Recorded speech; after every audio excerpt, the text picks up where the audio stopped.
Huwag kang lalapit! Kuya Rex! Takbo!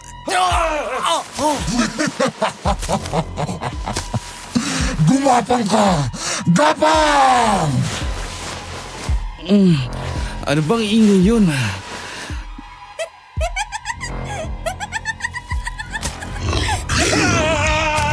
Demonyo!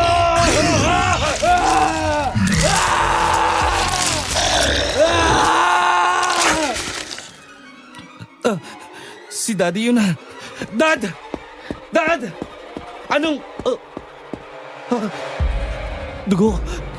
Bakit ang daming dugo? Daddy! Uncle Nolan! Diyos ko. Uncle, ano nangyari sa'yo? Bakit puro dugo ang paligid? Aswang. May aswang. Ano? Si Peggy, si Daddy. Huwag! Huwag kang lalapit sa... Uncle? Uncle! Uncle! Gumising ka! Uncle! Dad! Peggy! Kuya?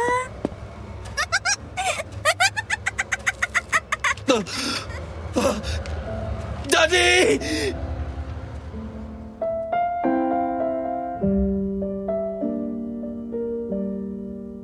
Dear Aswang Diaries and Madam Venus, isang magandang umaga po sa inyong lahat. 3:00 ng hapon ng Huwebes nang simulan ko ang sulat na ito. Hindi pa ako talaga sigurado noong una kung matatapos kong isulat ang liham na ito. Dahil ang ibig sabihin ay babalikan ko ang isang karanasan na matagal ko nang binaon sa limot. Ngunit naisip ko na baka kapulutan ito ng aral ng inyong mga masugid na tagapakinig. Itago niyo na lang ako sa pangalan na Mary, Tubong Negros Occidental. Ang ikukwento ko sa inyo ay nangyari noong ako'y 25 years old pa lang. Degree holder at may maganda at maayos na trabaho sa isang malaking kumpanya sa Makati City. Dahil sa mental stress sa trabaho ay nag-resign ako at pinauwi ng mama ko sa probinsya. Doon ay muli kaming nagkita ng kababata ko na si Joshua. Hindi pa man din ako nagtatagal nang magsimula kaming makaranas ng mga nakakakilabot na pangyayari. Mga karanasan na hatid sa amin ay hindi lang basta takot, kundi panganib sa aming buhay. Hindi ng isang aswang, kundi ng isang multo at demonyo. Nagsimula ang lahat nang magdiwang kami ng kapistahan sa aming bayan.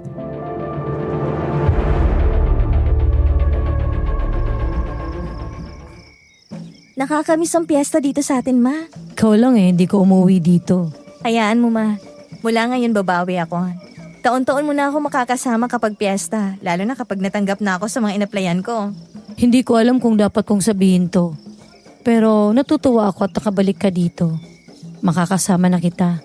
Ang mga kapatid mo, may mga kanya-kanyang pamilya na at nakatira na sa malayo. 2 na lang tayong magkasama sa buhay. Magkalayo pa tayo. Alam ko po marami akong pagkukulang. Basta babawi ako. Habang nandito ako sa bahay, tutulong ako sa mga trabaho dito.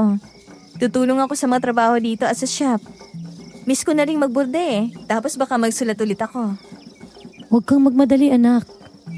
Malaki ang kinikita natin sa shop. Mabubuhay tayo. Auntie, nandito na po si Mang Nolan. Tsaka yung ibang mga bisita nyo. Ay sige, bababa na ka mo. Anak, halika at sumunod ka. Magpakita ka sa kanila.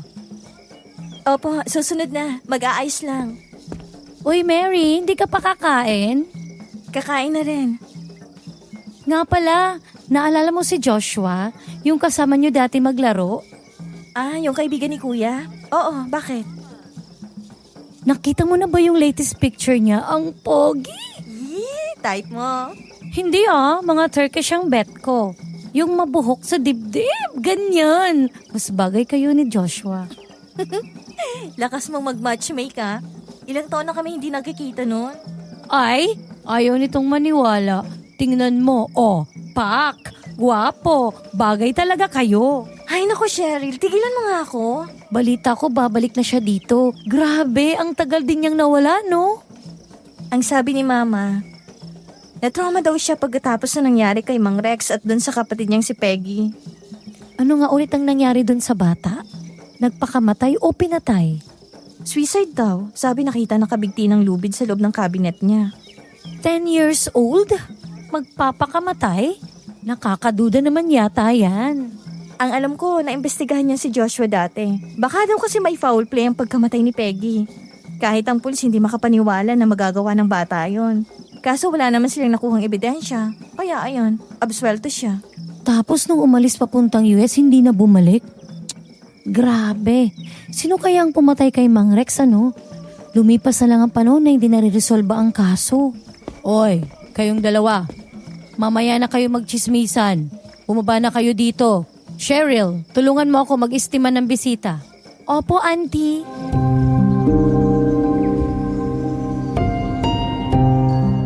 Ang bahay namin ay isang hindi ganun kalakihan at lumang bahay na bato. Minana pa ito ni Mama mula sa kanyang mga magulang. Marami na itong pinagdaanan na sakuna, pero matibay pa rin na nakatayo. Sa paglipas ng panahon, ay na-maintain namin ang ganda nito dahil alaga sa pagpapaayos. 4 ang kwarto at naroon din sa second floor ang mga common areas gaya ng banyo, kusina at sala. Habang nasa first floor ang dress shop ni Mama at kanyang receiving area. Isang mananahi ng mga barong Tagalog at barot saya ang mama ko. Minana pa niya ang negosyo na yon mula pa sa aming mga ninuno noon pang panahon ng Kastila. Kaya bata pa lang kaming magkakapatid ay tinuruan na rin niya kami para may mga magtutuloy ng legasiya ng aming pamilya. Marunong akong magdisenyo ng mga barong Tagalog, barot saya at maging makalumang bersyon ng Filipiniana. Marunong din akong magburda. At kahit na moderno na ang panahon ngayon, marami pa rin nagpapagawa sa kanya ng mga barong, kahit na ang mga trahe de mestiza na ginagamit sa mga espesyal na okasyon.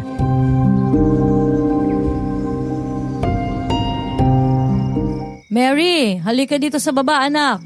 Nandiyan na po! Kailan pa nakauwi si Mary? Siguro ay magdadalawang linggo na kaya nadagdagan ang katuwang ko sa gawain sa shop. Alam mo naman, yung ibang anak ko may sarili ng pamilya. Ito na lang, nag-iisang dalaga. Oh, nandyan na pala siya. Good morning po. Mano po, Uncle Nolan? Kawaan ka ng Diyos ha? Aba, dalagang dalaga na. At ang ganda nitong anak mo. Thank you po. Naalala mo pa ba si Joshua? Yung panganay ni Kuya Rex? Dumating siya nung 1 buwan, galing Amerika. May inaasikaso lang sa Maynila kaya pauwi pa lang dito sa linggo. Sayang lang at hindi siya umabot ngayong piyesta. Ay, opo, si Joshua. Kaibigan ni Kuya. Nakakalaro ko rin dati yun eh. Ayan mo, at dadaan kami dito para naman magkita ulit kayo. At bago ko makalimutan, itago niyo itong raffle ticket. Mamayang hapon yan, bobulahin. Doon sa plaza ang raffle sa talent show. Pumunta kayo ha. Baka manalo kayo. Sige pare, salamat ha. Ay, kumain ka na dyan ha. Salamat, Mare.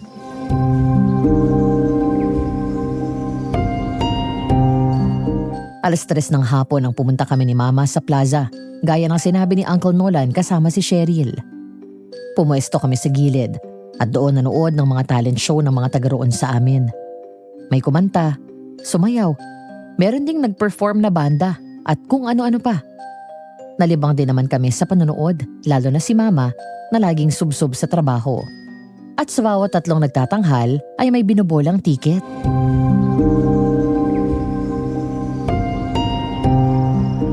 Ang ganda ng aparador na yan, anak ko. Bagay sa shop, antigo. Sana yun ang mapanalunan natin. Ma, ang creepy naman yan. Creepy ka dyan. Ang bahay nga natin mas matanda pa dyan sa aparador na yan. Saka magandang ilagay dyan yung mga barong. Sabi ko nga eh. Auntie, yung raffle ticket nasa inyo? Oo, eto, hawak ko. Ayan na ma, mag-raffle ulit. Sana bagong ref. Okay mga kaibigan, narito na naman po tayo para bumunot ng maswerteng mananalo sa ating mga papremyo dito. Ayan, tingnan ninyo. Napanalunan na ang ating washing machine, TV, maging yung water dispenser at stand fan. Ano naman kaya ang susunod na mapapanalunan ng ating next winning ticket? Sana aparador. Refrigerator. Ayan na, i-announce na. Eto na, binobola-bola na. Hep! Eto na ang winning ticket. Nasa mga kamay ko na. Ang susunod na mananalo ay mag-uuwi ng ating napakaganda at antik na aparador. Guys, mahal itong aparador na to. Mahal ang mga antik kapag binili nyo. At investment pa to. Pwede nyo rin ibenta sa malaking halaga. At may kalakip na cash price pa ito ng 15,000 pesos. Wala na kayong makikita ganito. May aparador na kayo. May pera pa! Ay, pera! Auntie, may perang kasama. Okay, eto na. Tingnan ang mga raffle ticket nyo dahil ang nagwagi ay... Drum roll please! Number 5, 2, 3, 3! Ticket number 5233! Ay, nanalo tayo, anak. Nanalo tayo. May 15K tayo, ma! Yay, auntie, nakuha mo yung aparador. Ayun! May nanalo na! Aba, si Pipa pala to eh. Bagay na bagay sa'yo to. Halika dito sa stage. Anak, halika, samahan mo ko.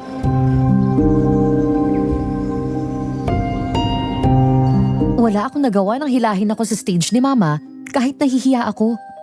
Nangihinayang ako na hindi ang refrigerator ang napanalunan namin. Pero may kasama namang pera yung aparador at masaya naman si Mama, kaya masaya na rin ako. Pagdating sa stage ay tuwang-tuwa na lumapit si Mama kay Uncle Nolan.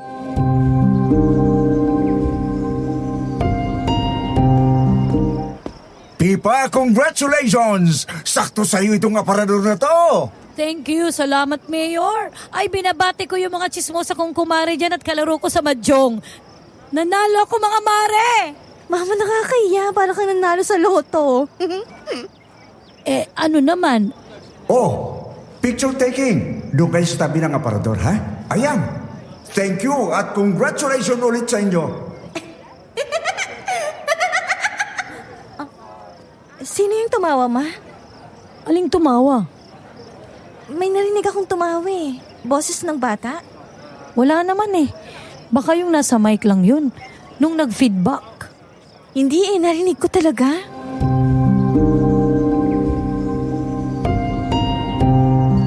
Papunta na kami sa gilid ng stage para bumaba nang marinig ko ang tawa na yun. Lumingon ako sa paligid. Pero wala namang bata na malapit sa amin.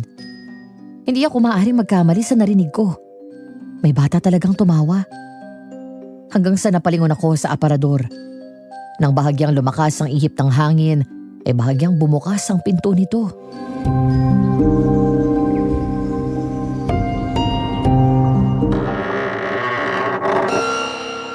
Sino yun? Ang alin? May nakita akong bata, mama. Doon sa salamin ng aparador.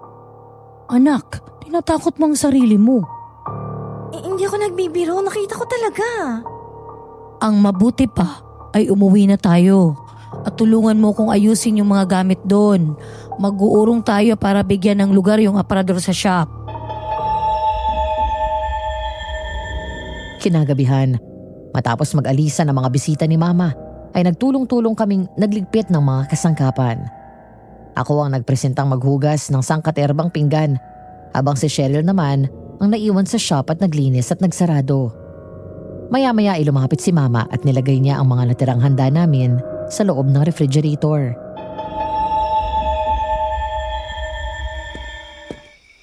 May ulam pa tayo bukas. Buti na lang may natira pa tayong morcon. Hindi ako masyadong nakakain kanina eh. Pinasobran ko nga kay Manang ang luto para may maiulam tayo.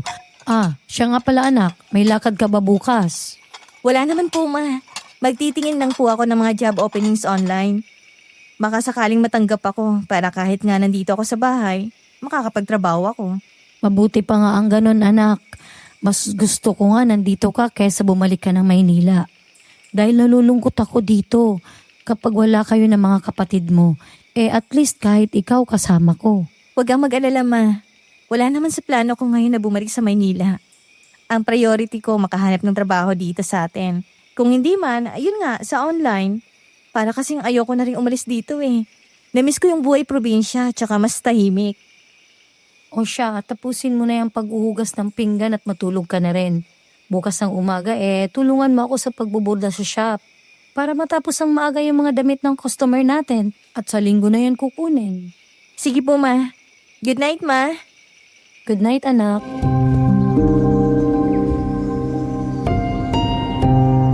Ilang sandali pa ang nakalipas nang umakyat si Cheryl. Panay ang lingon nito sa ibaba habang hinihima sa mga braso at umiiling. Pagkatapos ay lumapit ito sa refrigerator, saka kumuha ng malamig na tubig at diretsyong nilagok ang laman ng baso. Napansin ko rin na medyo namumutla siya at butil-butil ang pawis. Nang hindi ako makatiis ay nagtanong na ako.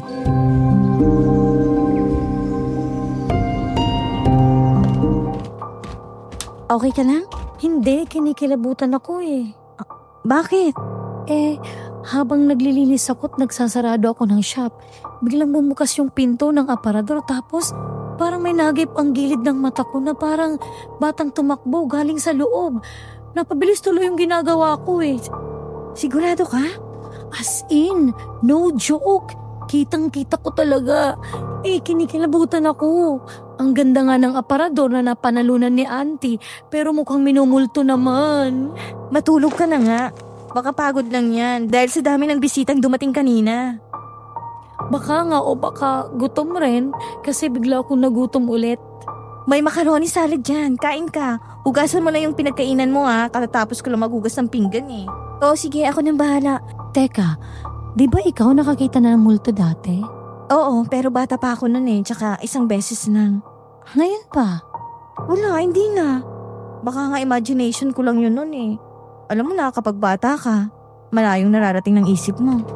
Tama ka rin naman dyan. Mary anak, kunin mo nga sa shop yung salamin ko. Naiwan ko dun sa tabi ng makina at hindi ko mabasa tong chat ng tita mo. Opo. Hala ka, good luck. Tara, samahan mo ako. Ay, ayoko nga. Natatawa na bumaba ako sa shop. Parang kapatid na rin ang turing naming magpinsan sa isa't isa. May araw na para kaming aso't pusa. May araw naman na magkasundo kami. Mabait naman siya at masipag. Maaasahan sa bahay at trabaho. Samantala matapos ko siyang biruin ay bumaba na ako sa shop. Binuksan ko ang ilaw doon at agad kinuha ang eyeglasses ni mama. Palabas na ako nang bigla akong mapalingon nang may nakita akong batang tumakbo sa labas at dumaan sa bintana.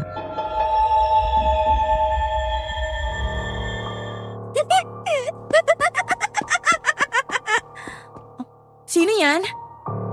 May tao ba dyan? Hanapin mo ako!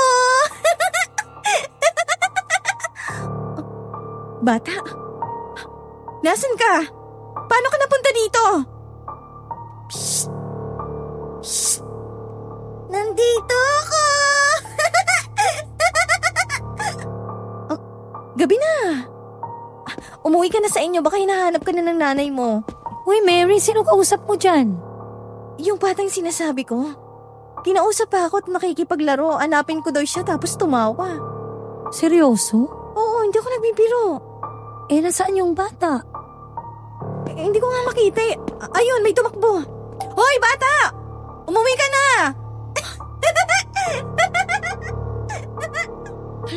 Hala, narinig ko rin. Nakakatakot ang boses. Parang galing sa ilalim ng lupa. Oh my God! Oo nga! Hala, bumukas na naman siya. Halika na, bumalik na tayo.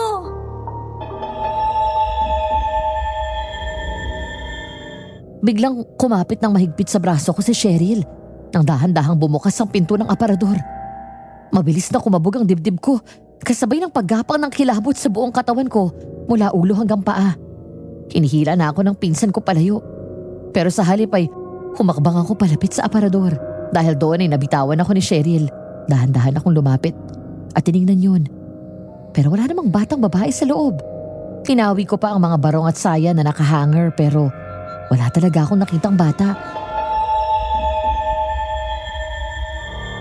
Wala namang tao sa... Laro tayo, ate!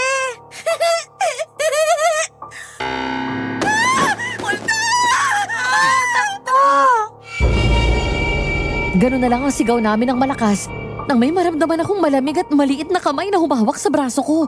Walang tao sa tabi ko, pero nang tumingin kami ni Cheryl sa salamin ng aparador, nakita ko ang multo ng isang batang babae, nakakapit sa braso ko, at ang mukha nito ay nakakatakot. Mabagsik at nanilisik ang mga mata nito. At nang tumawa siya, nagmistulang demonyo ang mukha nito. Agad kaming tumakbo paakyat ni Cheryl. Dahil sa malakas na sigaw namin ay napatakbo palabas si Mama. Dali-dali kaming nagtago sa likod niya na nanginginig at namumutla sa takot. Sa isang iglap ay pinagpawisan ako ng malamig. Hindi ako matatakutin, pero iba yung nakita ko ng sandaling yun. Bakit kayo sumisigaw? Para kayong hinahabol ng maligno gabing-gabi na. Mama, may pulto. Dun sa salamin ng aparador. May multo ng batang babae, kitang-kita ko. Ako, Mary, wag mo akong tinatakot ng ganyan. Pagod lang yan. Matulog na kayo. Auntie, totoo po. Narinig namin may batang tumatawa. Siya dun yung tinatakot ang sarili nyo. Teka, ako ang bababa. Nasaan ba ang salamin ko? Aakin na yan. Matapang na bumaba si Mama sa shop. Maya-maya ay nakita na lang namin na sinarado niya ang ilaw. Saka mahinahon na bumalik sa itaas. Napakunot noo ako nang makita na may bit-bit na lumang manika si Mama. Ang klase ng manikang yon ay Coraline dolls na nauso noong 1990s. Pero ang isang ito, marumi na at halos nangingitim pa. Ang ibang parte ng katawan nito ay punit at sira na. Bumuntong hininga lang siya, saka umiling na tinignan kami ni Cheryl. At pagkatapos ay naglakad papunta sa kwarto niya. Kayong dalawa ha, tigilan nyo ang kababasa at kapapanood ng mga horor. Kung ano-ano tuloy ang naglalaro sa isip nyo. Matulog na ka kayong dalawa? Opo. Hoy, doon ako matutulog sa kwarto mo. Ayoko mag-isa. Sa'yo ba tong manika, Cheryl? Po, hindi po. Ikaw, Mary. Mas lalong hindi sa akin yan. Saan galing yan? Doon sa shop, nakita ko sa may upuan. Ha? Paano nangyari yun? Wala naman yan kanina nung nasa baba kami. Baka hindi nyo lang napansin. Di itapon na at luma naman.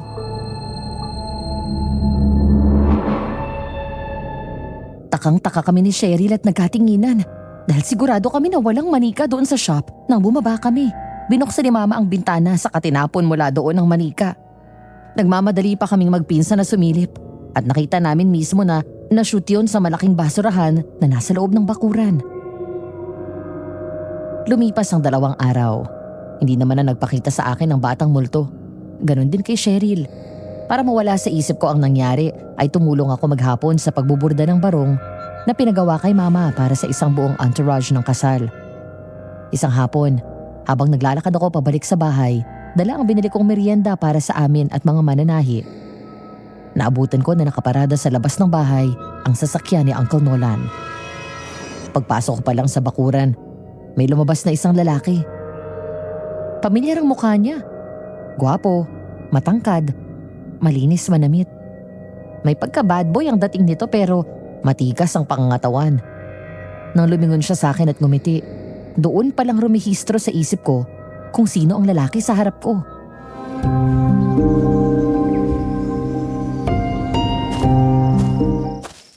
Mary? Joshua? Ikaw na ba yan? Ako nga. Uy, long time no see ah. Musta? Okay naman. Ikaw? Ayos lang din. Ang tagal mo ring nawala ah. Si Kuya Jim, palagi ba kayo nagkakausap? Oo. Nakita nga kami sa Manila bago ako umuwi dito. Baka daw umuwi siya sa susunod na buwan. Ikaw, balik ka na ulit dito sa atin? Oo. Dito na ako naghahanap ng trabaho para rin may kasama si Mama. Gusto mo, sa akin ka na lang magtrabaho. Sekretary ko. Ako na kasi ang officially nahahawak ng farm at ibang negosyo na naiwan ni Dad. Tinurn over na sa akin ni Uncle Nolan. Wala pa akong assistant eh. Oh, talaga? Sige. Oh, deal ha? Sa akin ka na magtatrabaho. Teka, wala na bang interview? Wala na. Ikaw na yan eh. At saka tiwala ko sa'yo. Palagi kang pinagmamalaki ng kuya mo sa akin na magaling ka at summa cum laude ka graduate. Siguro magbigay ka na lang ng requirements para ma-process yung sweldo at benefits mo. Wow, thank you. Mama, may trabaho na ako. Ay, siya nga. Kinuha ako ang sekretarya ni Joshua. Ay, salamat sa Panginoon. Salamat, Joshua, ha? Wala po yun, Aling Pipa. Kailangan ko talaga na mapagkakatiwalaan. At hindi naman na iba si Mary. Bukod doon, hindi na siya mahihirapan magbiyahe. Diyan lang sa loob ng farm ang opisina. Nako, thank you talaga ha. Ah, siya nga pala, Aling Pipa. Ang ganda po ng aparador niyo ah. Saan niyo po nabili? Napanalunan namin sa raffle. Ang ganda no? Antigo.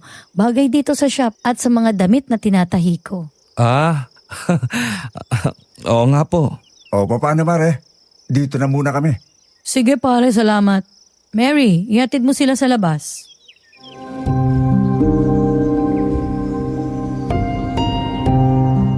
Hinatid ko sila hanggang sa labas ng bakuran. Agad sumakay sa driver's seat si Uncle Nolan, habang si Joshua naman ay huminto at humarap sa akin. Parang tumalo ng puso ko nang matitigan ko siya at ngumiti sa akin. Kababata ko siya. Pero ang kuya ko ang talagang kaibigan niya. Nung mga bata pa kami, madalas kaming sumasama ni kuya doon sa loob ng farm nila para maglaro, na ang gate ay naroon lang mismo sa tapat ng bahay namin.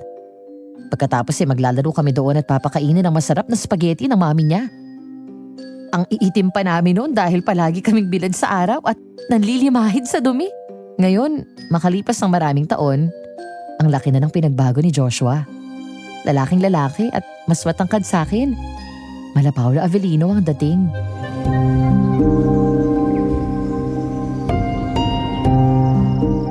Pwede kunin ng contacts mo? Sabihan kita kung kailan tayo magsisimula ng trabaho. Okay, sige. Eto, pati social media ko. Thanks. Sige ah, mauna na ako. Okay, see you. See you. And by the way, you look great, Mary. Ang ganda mo. Ha? Thank you. Narinig ko yan. Ang ganda mo daw. Kilig ka. Maganda ba talaga ako? Naman.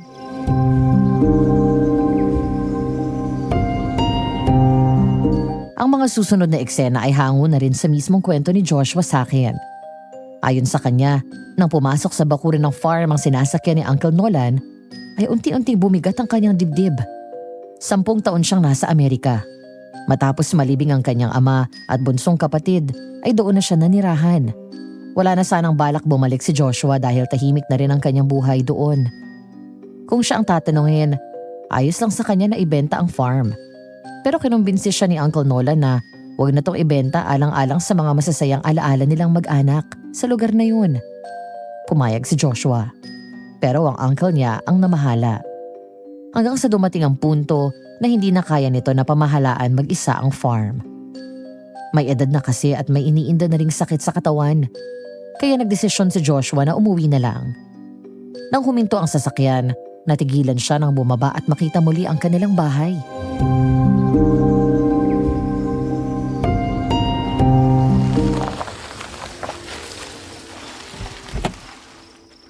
Welcome back, son.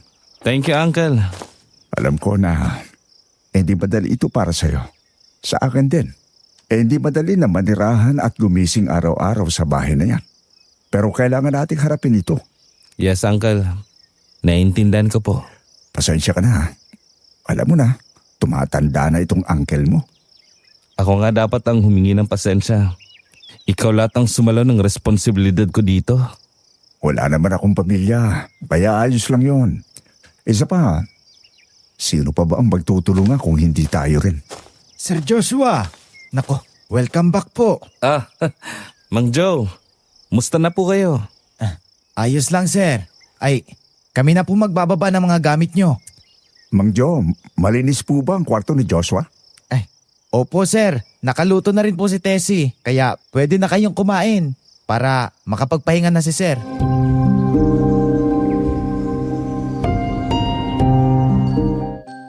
Pumasok si Joshua sa bahay. Sinalubong siya ng malamig at marahang simoy ng hangin.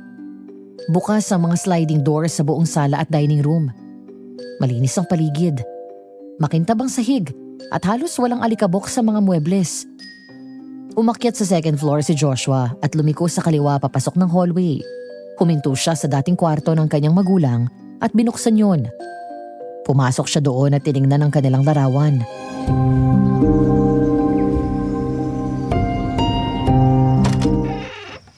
Ma'am, Dad, I'm home. Araw-araw naglilinis sa mga kasambay natin dito. Palagi nilang naalala ang mami at daddy mo dahil ayaw nila ng marumi.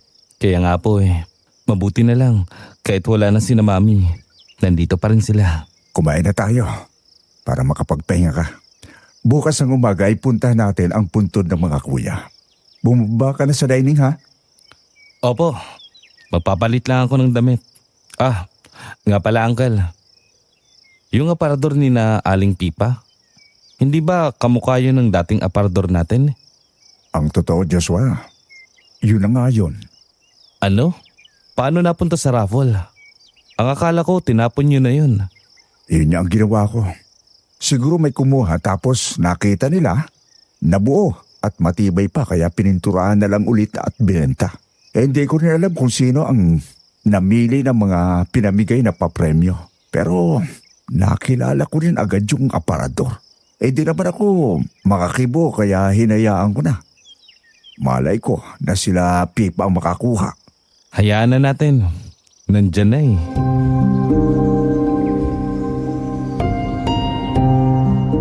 Agad umakyat si Joshua sa sarili niyang kwarto, saka naligo at nagligpit ng damit. Katatapos lang niyang magbihis at may hinahanap sa maleta na bigla siyang mapalingon. May nahagip ang gilid ng kanyang mata na para bang may nakasilip sa bahagyang nakabukas na pinto. At pagkatapos biglang tumakbo paalis. Kasunod ng pamilyar na tawa ng batang babae. Uncle? Sir Joshua! Mang Joe, may bata bang nakatira dito? Po, wala po. Mula nang mawala si... Okay po. Huwag niyo nang banggitin Opo, sorry po. Nakahanda na po pala yung mesa. Sige po. Susunod na ako. Nang bumaba si Mang Joe ay bumalik si Joshua sa kwarto. Saka kinuha ang charger ng phone niya. Nakalagpas na siya ng hallway at malapit na sa hagdan nang muli siyang matigilan nang may marinig siyang tunog mula sa gitnang kwarto. Nang bumalik siya at bahagyang sumilip. Nakita na lang ni Joshua na dahan-dahang bumubukas ang pinto ng kwartong yun. Nakaramdam siya ng kilabot. Hindi na sana niya papansinin yun at muling tumalikod nang may muli siyang marinig.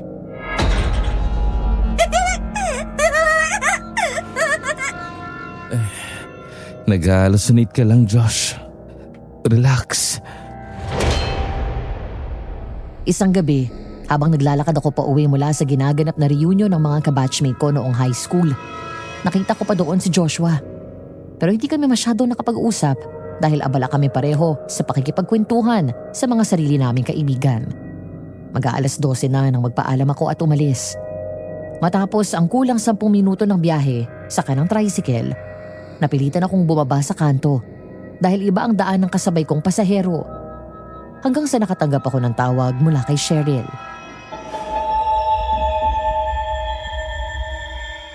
Hello? Hello? Nasaan ka na daw? Sabi ni auntie. Pauwi na. Nandito ako sa kanto naglalakad. Bakit hindi ka pa nagpahatid dito? May kasabi akong ibang pasahero Iba yung way niya kaya hindi pumasok yung tricycle. Bilisan at mag-ingat ka. May madadaanan kang madilim dyan. Dahil nasira yung ilaw sa poste, nag-aalala sa'yo si auntie. Nandiyan na. Matapos pindutin ang end call button ay agad kong sinilid sa bulsa ang phone ko at nagpatuloy sa paglalakad. Ilang sandali pa, natigilan ako nang maramdaman na may sumusunod sa akin. Lumingon ako, ngunit wala naman akong nakitang tao sa likod. Pasado alas 12 na ng hating gabi. Tahimik na ang paligid. At tanging mga kuliglig na lang ang naririnig ko. Ang mga bahay at tindahan ay sarado na rin. Nagpatuloy ako sa paglalakad hanggang sa unti-unti akong nakaramdam ng kilabot. Nang mula sa gilid ko, sa mismong kalsada, nakita ko ang anino ng isang tao na may sungay mula sa likod. Kasunod nito ay narinig ko ang isang nakakatakot na angil. Kaya dahan-dahan akong lumingon at...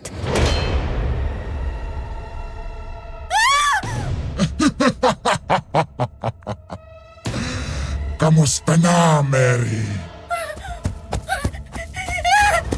Mama! Tulong! Bumalik ka dito! Tulong!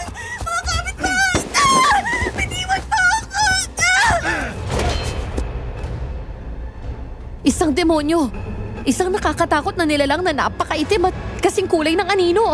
Mapula ang nanilisik niyang mga mata at may maliit na sungay sa magkabilang noo. Ang mga ngipin niya ay parang vampira, mahaba at matulis ang kanyang pangil. Nang hablutin ako nito sa batok at sakali ng mahigpit sa leeg, ay naramdaman ko ang matalas niyang mga kuko. Nanginginig at umiiyak ako sa takot na nagpupumiglas nang hinarap ako nito sa kanya. Parang awa mo na, wag mo ako sasaktan. Wag mo ako sasaktan. Hindi kita sasaktan. Narito ako para alagaan ka. Ang ipagpatuloy ang naudlot na plano para sa'yo.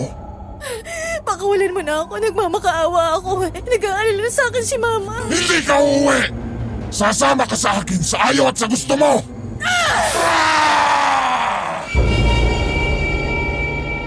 Habang sakal ako sa leeg ng mukhang demonyo nilalang na ito, ay bigla kong naalala ang pepper spray na nakatago sa kabilang bulsa ng suot kong pantalon. Kinuha ko yon at saka inisprayan ang mukha nito. Agad niya ako nabitawan, kaya mabilis akong tumayo at kumaripas ng takbo habang umuubo at umiiyak sa takot. Nang muli akong lumingon, nakita ko na lang na hinahabol na ako nito. Tulungan niyo ako! Mama! Bumalik ka dito! Nalalang sa akin! Ilang sandali pa, nabuhayan ako ng loob nang makita ang liwanag mula sa headlight ng isang parating na sasakyan. Nang lumingon ako, nakita ko na lang na wala na doon ang humahabol sa akin. Agad akong humarap sa daan at kumaway sa kotseng palapit. Maya-maya ay huminto ito at bumaba ang driver. Si Joshua. Nang makita ko siya, ay lalo akong napahagulgol ng iyak at patakbong lumapit sa kanya at yumakap. Mary, Joshua! okay ka lang? Joshua! May umahabol sa akin. Lalaki. Mukha siyang maligno.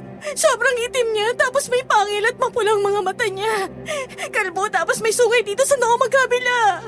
Sigurado ka? Lasing ka ba? Di ako lasing. Nagsasabi ako ng totoo. Baka kasi marami... Hoy! Sino yan? Lumabas ka dyan! Siya yan. Siya yung sinasabi ko.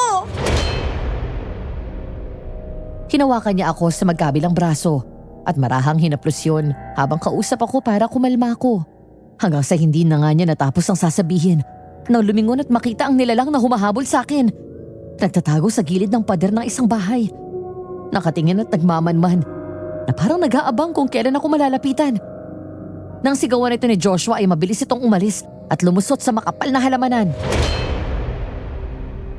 Siya ba yung humabol sa'yo? Oo. Tana, halika na. Sumakay ka na. Ihahatid na kita sa inyo. Nanginginig pa rin ang mga kamay ko nang kunin ang isang baso ng tubig na inabot sa akin ni Cheryl. Saka ko yun ininom. Wala pa rin akong tigil sa pagluha habang hindi mawala sa isip ko ang nangyari. Bahagyang inangat ni Mama ang ulo ko para tignan ang bumakat na kamay ng nilalang na yon sa leeg ko.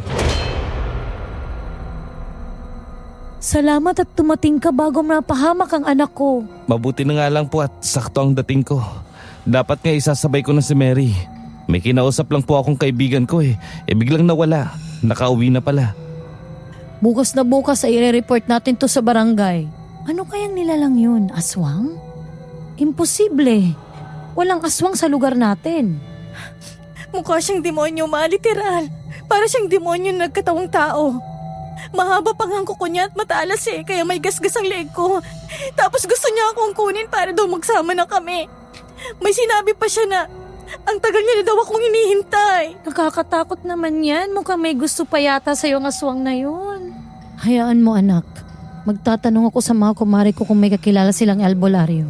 Magpahinga ka na. Huwag mo nang isipin yun. Aling Pipa, mauna na po ako. O sige, mag-iingat ka ha. Salamat ulit. Opo. Mary, mauna na ako. Salamat, Josh. Please, mag-chat ka sa akin kapag nakauwi ka na. To, sige. Magkita tayo bukas sa opisina. Okay.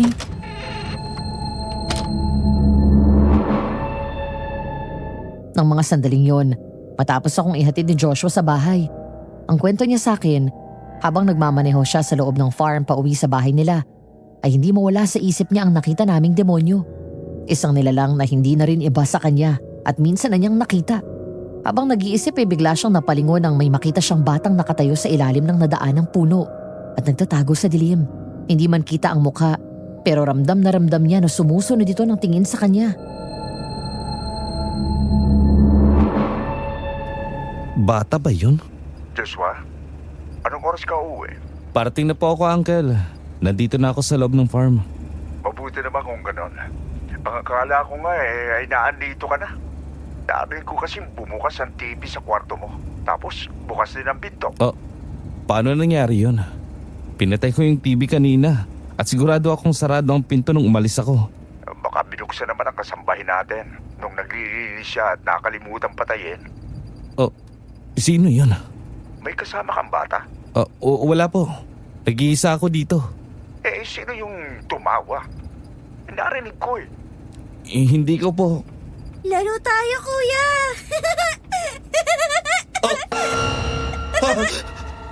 Hindi. Patay ka na. Samahan mo ako, kuya! Malungkot dun! Malamig! Wala akong kalaro! Layuan mo ko. Patahimikin mo ko.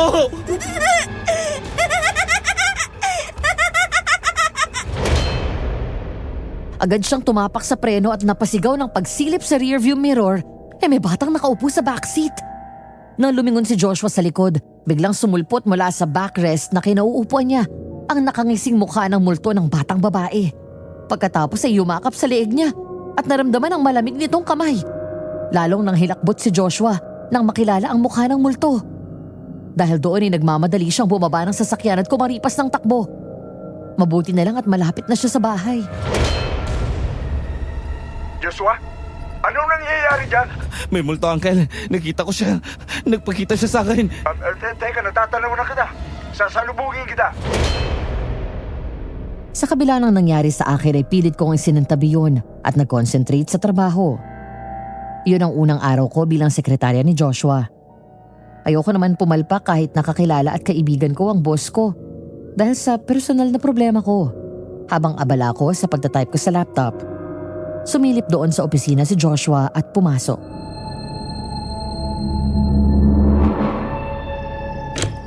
Mary, halika. Merienda muna tayo. Okay, nandiyan na. Kumusta ang first day? Ayos naman, struggle lang ng konti dahil sa nangyari kagabi. Hindi ka ba nakatulog? Nakatulog naman, pero pagising-gising ako eh. Nireport ni mama yung nangyari kay Kapitan, kaya maaga pa lang bumangon na ako. Tinuro ko sa kanila kung saan ako sinundan ng aswang na yon. Tapos yun, may nakahagip sa CCTV sa nangyari. Kita din yung aswang o demonyo na humabol sa akin. Hindi nga sila makapaniwala eh. Thank God at nakatakbo ka. At mabuti na lang din dumating ka. Ano pala ang nangyari sa dating trabaho mo sa Maynila? Bakit ka biglang napauwi dito? Pagka-graduate ko ng college, inabsorb ako ng company kung saan ako nag-OJT. Okay naman yung mga kasaman ko. Kahit na nung bago pa lang ako, kasundo ko na sila dahil sa magandang record ko sa trabaho. Makalipas lang ng 3 taon, na-promote agad ako. Doon ako nakaranas ng bullying mula sa isa sa kasama ko na mas matanda sa akin. Anong ginawa sa'yo? Hindi niya matanggap na na-promote yung bago at mas bata sa kanya. Ilang taon na kasi siya doon. Tapos sa hindi namin malaman na dahilan, hindi talaga siya pinopromote ng boss namin. Tapos yun, mula noon naging mahirap ng lahat. Hindi niya ako sinasaktan ng pisikal pero ang mga masasakit na salita, ang paninira, ang intensyon ng pagpapahiya sa akin, sa harap ng mga kasama namin, yun yung unti-unting pumapatay sa akin. Yung sadya niya na pinagmumukha akong bobo kapag kausap ako. Bakit hindi mo sinumbong ka agad? Ayoko lang kasi ng gulo. Mas gusto ko magtrabaho lang ng tahimik. Pero kahit hindi ko siya pinapatulan, lalo siyang nagpo-provoke. Nananalbahe na siya. Nariyan na sadya niya akong babanggain kahit alam niyang may hawak akong mainit na kape. Kapag may inuutos ang boss ko sa kanya para sabihin sa akin, sinasadya niyang hindi sinasabi kahit na importante. Sira ulo yun ah. Hanggang sa yung mga kasama na namin sa office ang napikon sa kanya. May isang nag-report sa kanya kay boss ng ginagawa sa akin dahil din pinagalitan siya. Kinumpronta niya ako at inaway. Akala niya kasi ako nagsumbong. Lumaban ako at nireport ko siya sa HR. Ayun, tinanggal siya sa trabaho. Pero dahil sa trauma kaya, minabuti ko na lang din na mag-resign. Si kuya nagsabi sa akin na umuwi na ako dito para makapagpahinga habang nag-a-apply. Kaso na-miss ko yung buhay dito kaya naisip ko na hindi na bumalik. Tapos yun, dumating yung job offer mo. Kaya pala ang sabi sa akin ni Jim nung kinumusta kita. Nandito ka daw nagbabakasyon. Buti hindi sumugod si Jim sa trabaho mo. Anong hindi? Sumugod kaya? Kinumpronta niya yung nang-bully sa akin tapos kinausap pa si boss, nakakaya nga eh. Tama lang yun. Kahit akong nasa katayuan niya, gagawin ko yun eh.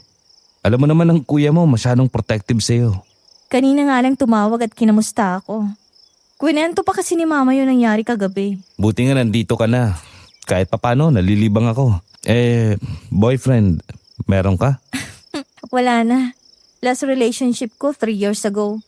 Classmate ko ng college. Ano nangyari? Nahuli ko siyang nag-cheat nung mismong graduation pa namin. Ikaw, may girlfriend ka na iwan sa US? Wala. Tinapos ko na rin a year ago. Pareho tayo ng reason. Cheater din. Pero ikaw, okay ka na ba dito? Alam ko yung nangyari sa'yo nun. I think so. Kailangan maging okay ako. Or else, wala magpapatakbo ng iniwang negosyo ni Dad. Kapag nakakaramdam ka ng lungkot, sabihin mo lang sa akin. Kapag wala ako dito, punta ka sa bahay. Sige, sabi mo yan eh. Tara, kain na muna tayo. Ay, wait lang. Wala tayong tubig. Kukuha lang ako. Bumalik ako sa loob at pumunta sa kusina. Pagbukas ko ng ref, ay hindi sinasadya na mahulog ang isang bar ng chocolate mula sa loob. Kaya naman tumungo ako para damputin yon. Tatayo na sana ako ulit. Nang bigla akong matigilan nang mapansin sa laylayan ng manipis at kulay puti na kurtina, ang isang pares ng paa. Dahan-dahan akong tumayo at sinarado ang pinto ng ref. Sa hindi malamang dahilan, nangalisig ang balahibo sa buong katawan ko nang makita na may lalaking nakatayo sa likod ng kurtina. Mula sa kinatatayuan ko, ay kitang-kita ko ang anino niya. Ang katawan niya na bumabakat sa manipis na kulay puting kurtina habang tuwid lang siyang nakatayo. Hindi ko alam kung bakit siya naroon at hindi kumikibo. Hindi ko rin naman makita ang mukha niya, kaya hindi ko alam kung doon sa bahay siya nagtatrabaho o sa farm.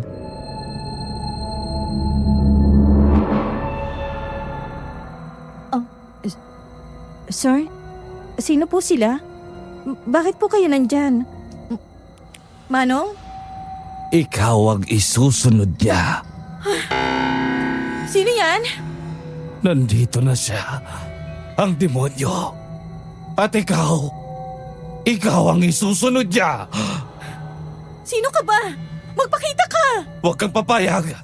Huwag kang sasama sa kanya. Ikaw ba yung nagsasalita? Paano nangyari yun? Nakatayo lang siya kanina dito. Ikaw ang isusunod niya. Mabilis kong nilapitan ng kurtina kung saan nakatayo ang lalaki. Saka bigla akong hinawi yun. Ganun na lang ang naramdaman kong takot nang biglang wala doon ang lalaki.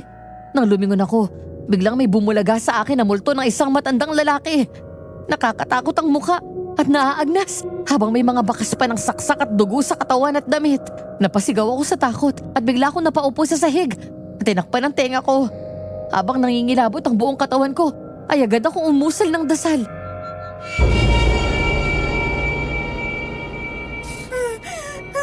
Lord, help me please. Save me. Ma'am, ayos lang ba kayo? Mary, okay ka lang? Narinig kitang sumisigaw. Naabutan ko po siyang nakaupo sa sulok. At dasal ng dasal. Nanginginig sa takot. May nakita akong lalaki nasa likuran ng kurtina nakatayo. I swear, kitang-kita ko. Nung awiin ko yung kurtina, nawala yung lalaki. Tapos pagharap ko, nakita ko siya. Ang daddy mo, kitang-kita ko. Ang sabi niya, narito daw ang demonyo at isusunod niya ako. Natatakot ako, Joshua. Ano ba itong nangyayari sa akin? Tana. Mang Joe, ako na po ang bahala dito. Sige po, sir. Halika. Doon na ulit tayo sa labas para makalanghap ka ng sariwang hangin.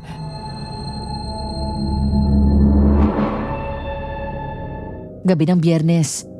Dahil wala akong trabaho sa opisina, nagpresenta akong magburda sa baro at panyuelo ng Filipiniana, ang wedding dress ng isang customer ni Mama. Habang naroon ako sa dress shop at nakikinig ng radyo, maya-maya ay bumaba si Cheryl at tinulungan ako.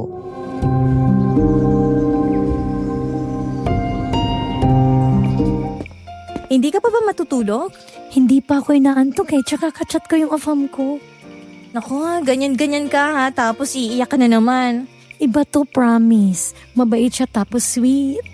Sabi mo rin yan dun sa dati mo. Huwag ka nang maingay, baka ma-jinx pa eh. Eh ikaw, kumusta kayo ni Josh? Paano kumusta? Okay naman. Ang ibig kong sabihin, nagpaparamdam na ba? Wala namang ganun. Kaibigan at boss lang kami nun. Sa'yo baka mukhang hindi siya ganun sa'yo eh. Naalala mo nung bagong dating siya at nakita ka? Aba, lagi kong nauhuling titig na titig sa'yo kapag hindi ka nakatingin sa kanya. Ikaw talaga masyado kang ma-issue. Ay, ayaw mo maniwala? Totoo yun. Tignan mo isang araw, yayayain ka na lang nun mag-date.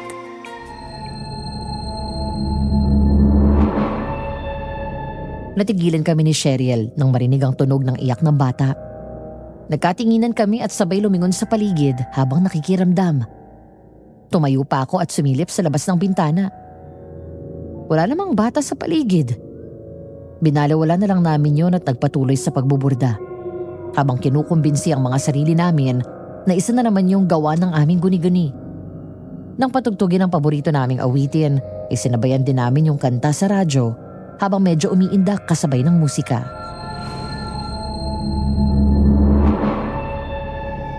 Bakit nga ba mahal kita kahit na may mahal ka ng iba? Ba't baliw na baliw ako sa'yo? Tingnan mo yung radyo na to, walang respeto, kumakanta nga eh. Sira na yata eh. Sa bagay, 19 kopong-kopong pa yan. Tumayo ako sandali at lumapit sa radyo na nakapatong sa mesa at nasa tapat ng aparador. Sinubukan kong ibalik sa istasyon na pinakikinggan ko. Nang maibalik ko na yon ay agad akong tumalikod at naglakad pabalik sa pwesto ko. Pero natigilan ako nang mawala na naman sa pinapakinggan namin ng istasyon pagkatapos bigla pa itong nag-static.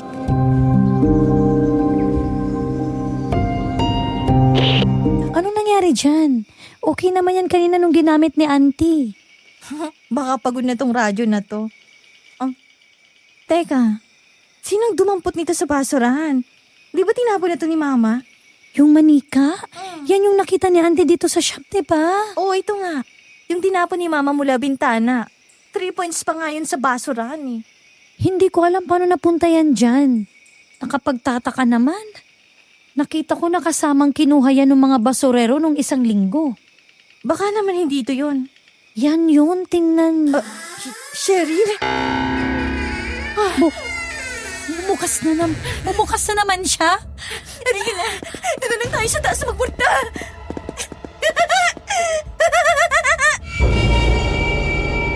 Napatakbo si Cheryl sa tabi ko nang biglang may batang lumabas mula sa likod ng office desk ni Mama at tumakbo papunta sa likod ng aparador. Napasilip ako sa gilid. Labis akong nagtaka dahil nawala yung bata. Pader na yung likod ng aparador na yun at wala nang ibang madadaanan pa. Dahil sa takot nagmadali kami ni Cheryl at kinuha ang mga binuburda namin. Lalabas na sana kami nang biglang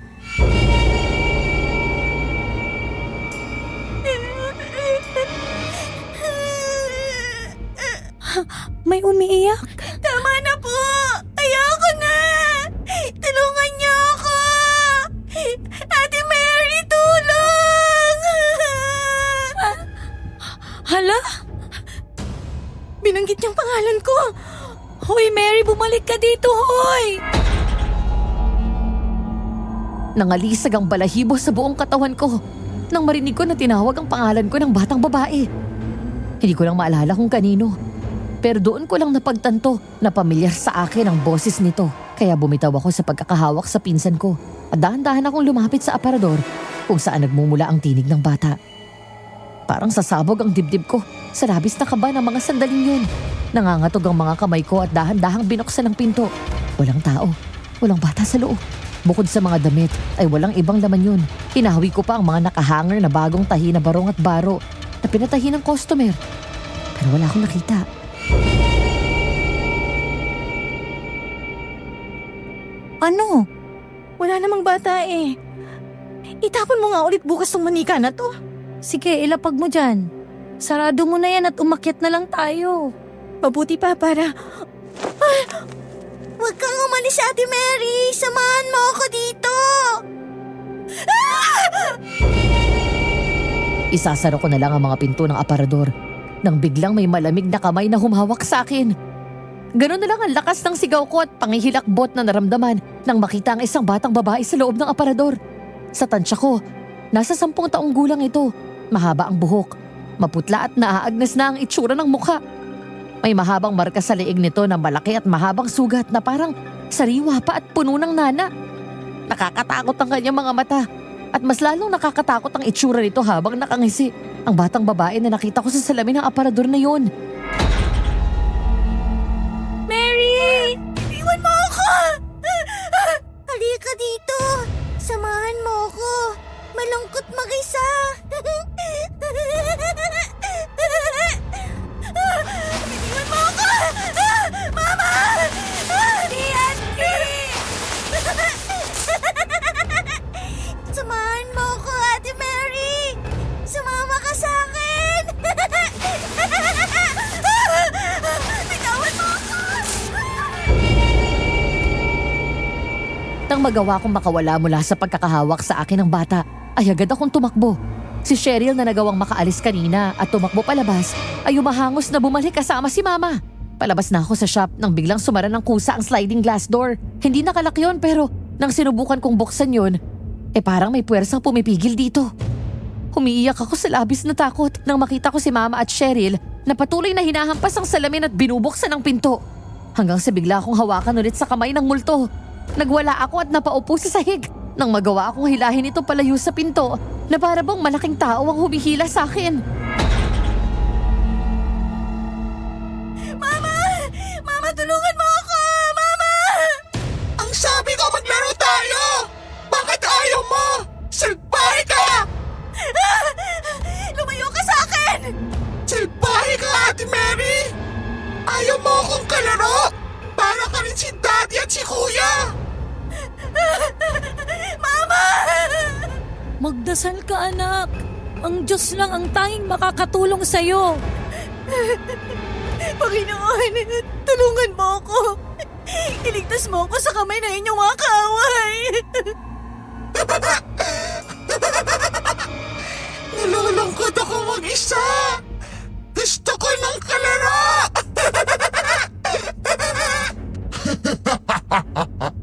Hindi ba't sabi ko sa'yo, mapapasakin ka! Wag! Parang awa mo na wag ka lalapit!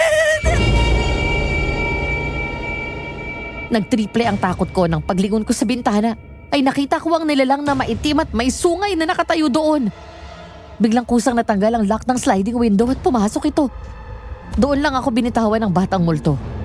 Tatakbo pa lang ako nang mahablot ako sa buhok nito at saka ako sinakal ng mahigpit sa leeg. Pagkatapos ay nagawa akong iangat nito mula sa sahig habang nakangisi. Ikaw ang magiging daan para muling mabuhay ang anak ko! Hindi! Hindi! Wag!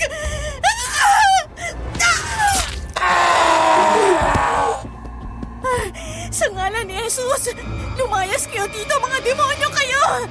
Sa ngalan ng Diyos Espiritu Santo, ang tahanang ito ay pag-aari ng Panginoon! Lumayas kayo! Hindi ako papayag na gamitin mo ako sa masamang binabalak mo! Kahit anong gawin mo, hindi mo ako matatakasan! Ang itinakda! Ikaw ang magiging ina ng anak ko! Ako at ang Diyos lang ang magsasabi kung anong mangyayari sa buhay ko! At hindi ikaw!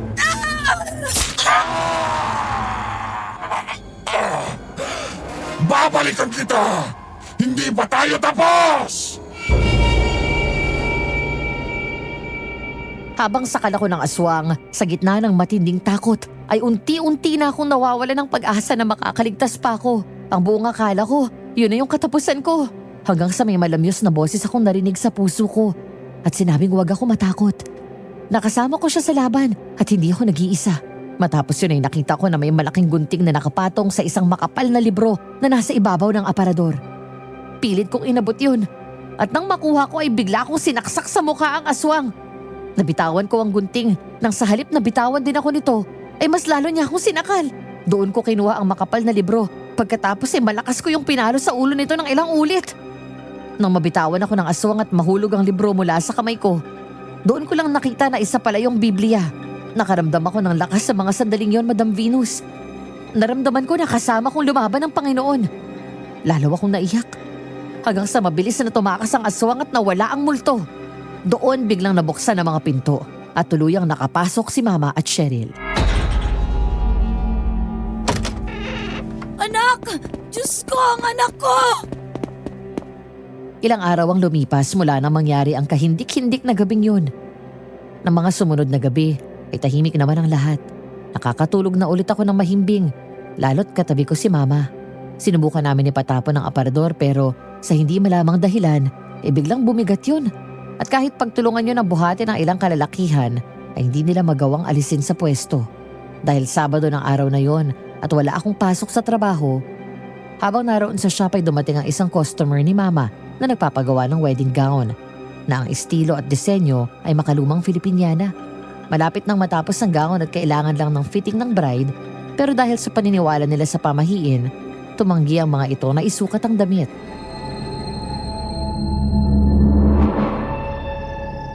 Naku paano na kaya ito? Auntie, bakit kaya hindi na lang si Mary ang magsukat? Magkasing katawan naman sila ni Ma'am. Same height din. Ay, oo nga no. Okay lang ba sa inyo? Ayun, payag sila, Ma'am. Mary, magpalit ka ng damit mo. Magsuot ka ng kamison para masukat mo ng tama ito. Opo.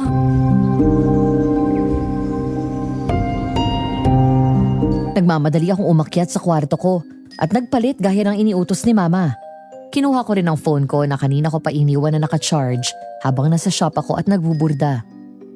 Habang pababa ay sumagot ako sa chat na pinadala ni Joshua. Mahigit kalahating oras na ang nakalilipas.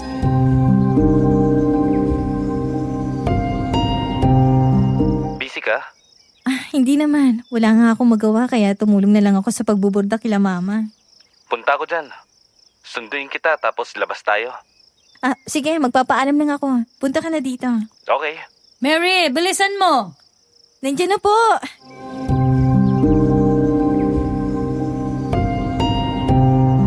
Nagmamadali akong bumaba at bumalik sa shop. Doon ay pinatungtong nila ako sa isang bilog at maliit na entablado kung saan pinagtulungan nila akong bihisan habang nakaharap sa isang full-length mirror. Gandang-ganda ako sa damit. Ang ganda ng kinalabasan ng design ni Mama. Para akong nag-time travel. Pakiramdam ko, para akong si Maria Clara. Kung may isa pa akong namanan na talent ni Mama, yun ay ang pagdedesign ng mga old-style wedding gowns. Gaya niya, ay forte ko rin ang mga old Filipiniana style o traje de mestiza.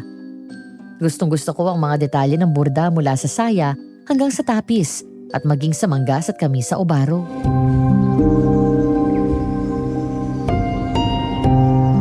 Wow! Ang ganda! Uy, Mary, bagay sa'yo.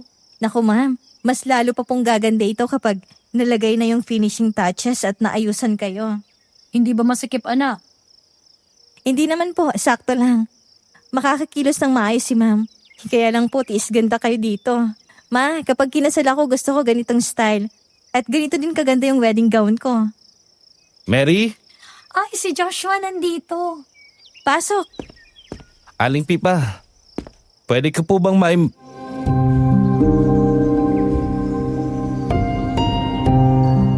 Hindi natuloy ni Joshua ang sasabihin nang matigilan at matulala pagpasok sa shop at nakita ako. Bigla akong nailang dahil sa klase ng tingin niya sa akin. Inagod ako ng mata nito mula ulo hanggang paa habang medyo nakanganga. Saka parang baliw na biglang ngumiti dahil doon ay natawa sa kanya ang mga tao sa shop.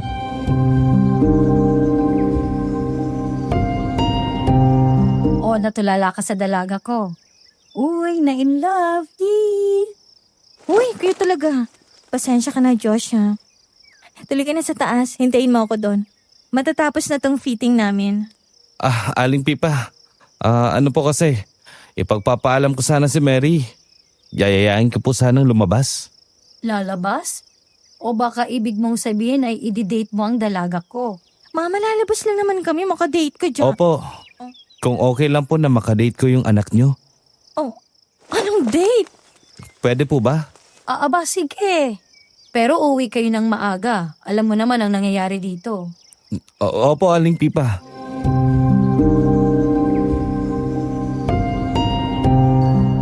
Ngumiti ako kay Joshua nang iabot sa akin ito ang binuksan na canned soft drinks. Matapos namin mag-lunch ay namasyal kaming dalawa sa mga kilalang tourist spot doon sa amin. Pagkatapos siniyaya niya akong manood ng sine. At ang last stop namin, sa tabing dagat para abangan ang paglubog ng araw. Nang makahanap kami ng bakanting mesa sa ilalim ng puno, ay doon kami pumwesto at nag-usap.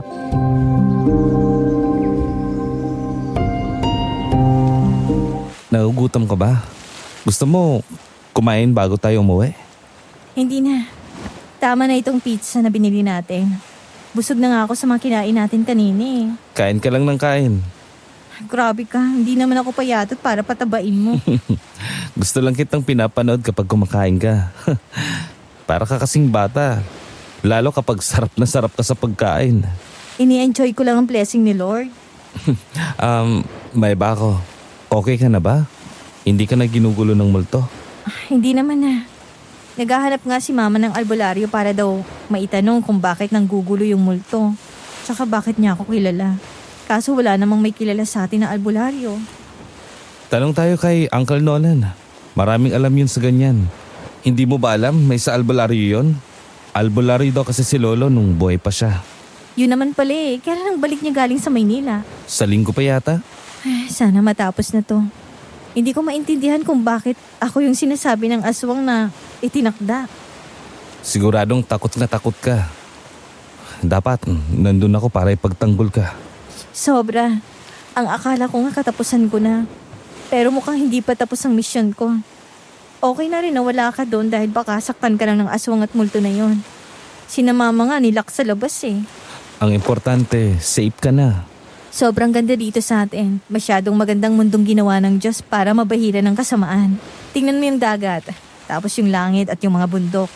Nai-imagine mo ba minsan kapag nakatingin ka sa kanila kung paano naisip ni Lord na gumawa ng ganyan kaganda? Oo naman. Pero mas madalas nagpapasalamat ako dahil ginawa ka niya at pinanganak ka. Kaya ngayon, may mas maganda akong nakikita. Shock, mga banat mo Joshua. Bakit ba? Totoo naman ang sinasabi ko ah. Ikaw wag mo akong bibiruin ng ganyan, isusumbong kita kay kuya. Hindi ako nagbibiro. Interesado ako sa'yo, Mary. Kaya nga kita ni Yayang lumabas eh. Alam mo, nung una, natatakot akong bumalik dito. Alam mo naman ang trahedyang nangyari sa pamilya ko, di ba? Isipin ko pa lang na makikita ko ulit yung bahay namin. Parang ayoko nang tumuloy. Pero nakita kita ulit. We reconnect our friendship. At sa paglipas ng mga araw na nakakasama kita sa trabaho, mas nakikilala ulit kita. Hanggang sa hindi ko namamalayan na nagiging espesyal ka na sa akin. Sa ako palang na-enjoy ulit ng buhay ko. Dito sa farm. Nang dahil sa'yo.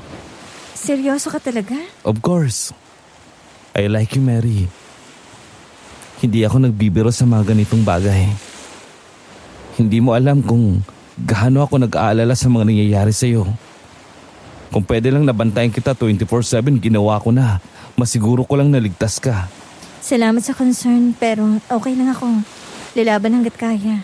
Kaya kung kailangan mo ako, magsabi ka lang. Kahit na ano. Okay.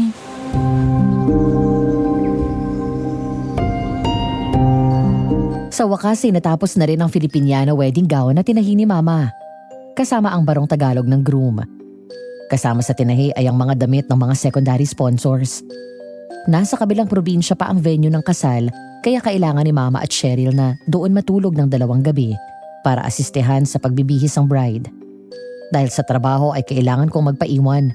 Pero dahil din sa mga kababalaghang nangyari sa akin sa bahay, nakiusap si Mama kay Joshua na kung maaari ay doon ako matulog sa bahay nila habang wala raw sila. Araw ng alis ni Mama, kasama si Joshua at ang driver ng sasakyan namin na pang-deliver, ay tinulungan namin silang magkarga ng mga damit.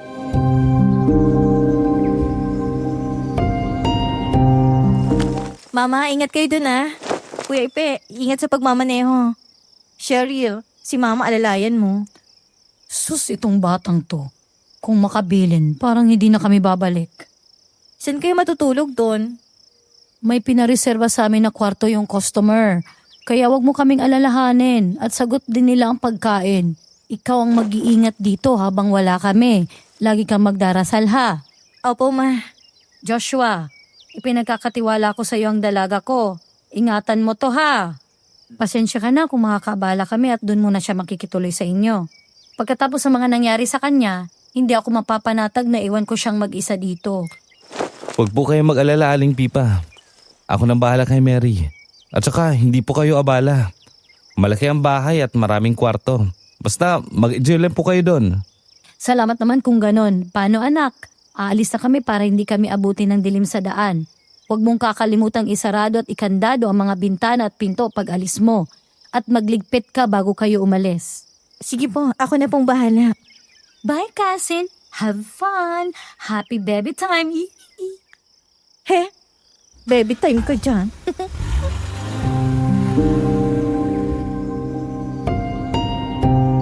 Sinundan pa namin ang tingin ng sasakyan habang palayo ito hanggang sa mawala sila sa paningin ko. Matapos yun ay pumasok na kaming dalawa sa bahay. Tumambay muna kami sa bahay at nanood ng TV. Nang maboard ay nagkwentuhan. Pagkatapos ay nakatulog kami sa sala. Ako sa mahabang sofa at siya ay pinagdikit ang dalawang single sofa. Nang magising kami ay papadilim na kaya doon na ako nagluto ng pagkain at kumain kami ng hapunan. Matapos yun ay tinulungan ako ni Joshua sa pagliligpit at pag-aayos sa bahay. Una kaming pumunta sa dress shop. Habang nagsasalansan kami ng mga gamit doon, napansin ko na bigla siyang natigilan nang mapatitig sa bandang sulok ng silid. Lumapit ito at may dinampot.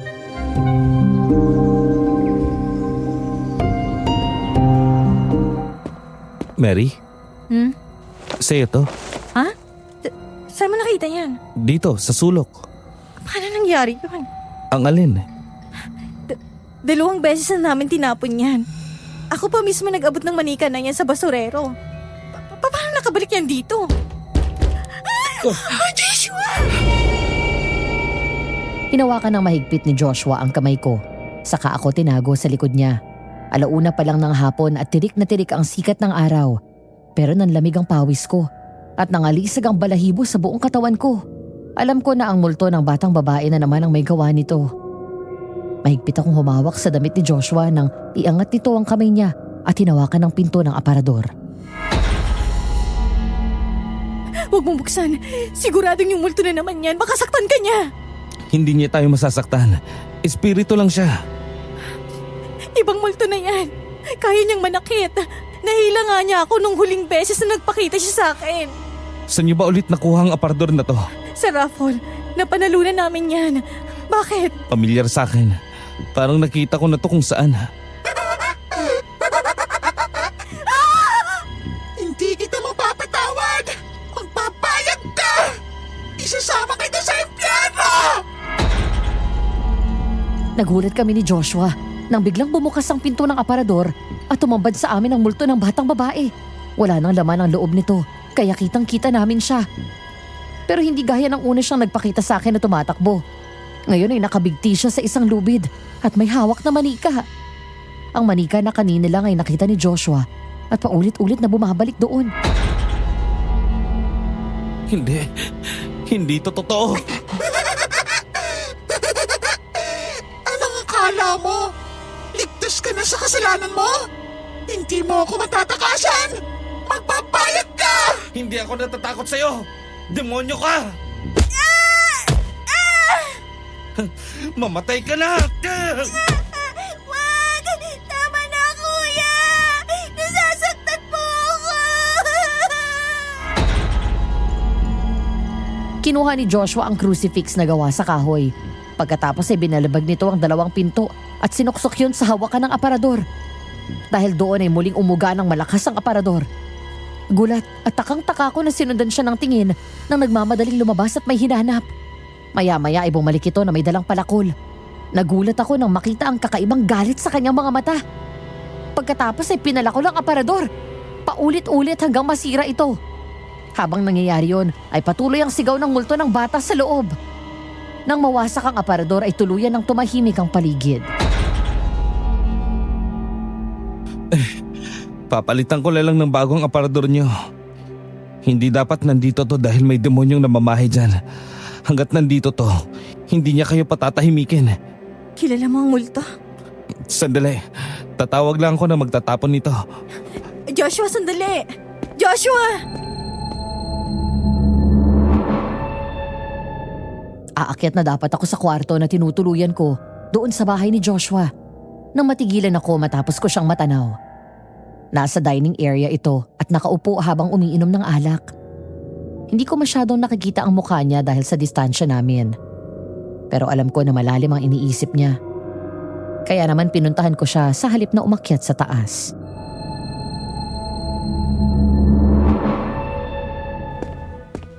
Josh, Siya si Peggy. Peggy? Anong ibig mong sabihin? Ang batang multo dun sa aparador na nasa inyo. Si Peggy yun. Ang bunsong kapatid ko. Ang aparador na yun ay isang antigo na at minana pa ni mami sa lola ko. Habang lumalaki ang bata yun ang naging paborito niyang taguan. Lalo kapag pinapagalitan siya ni mami at daddy. As in yung kapatid mong namatay? Oo, at dun siya sa aparador na yun namatay.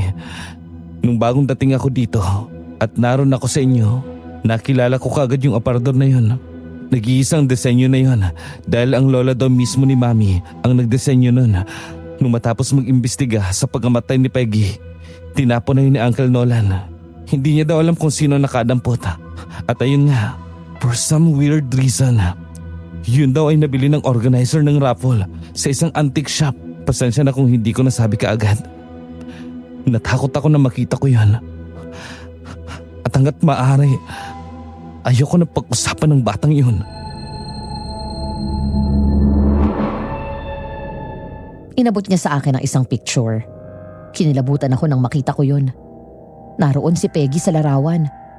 Nakatayo at nakasandal sa aparador habang nakangiti sa kamera. Ngunit ang mas nakatawag pansin sa akin ay ang imahe ng kasamang nakuhanan. Sa salamin ng aparador, isang imahe ng demonyo ang naroon. Nakangisi at nakatingin kay Peggy. At hindi ako maaaring magkamali. Siya ang demonyo na humahabol sa akin at gusto akong kunin. Pinakita ko yun kay Joshua at tinuro.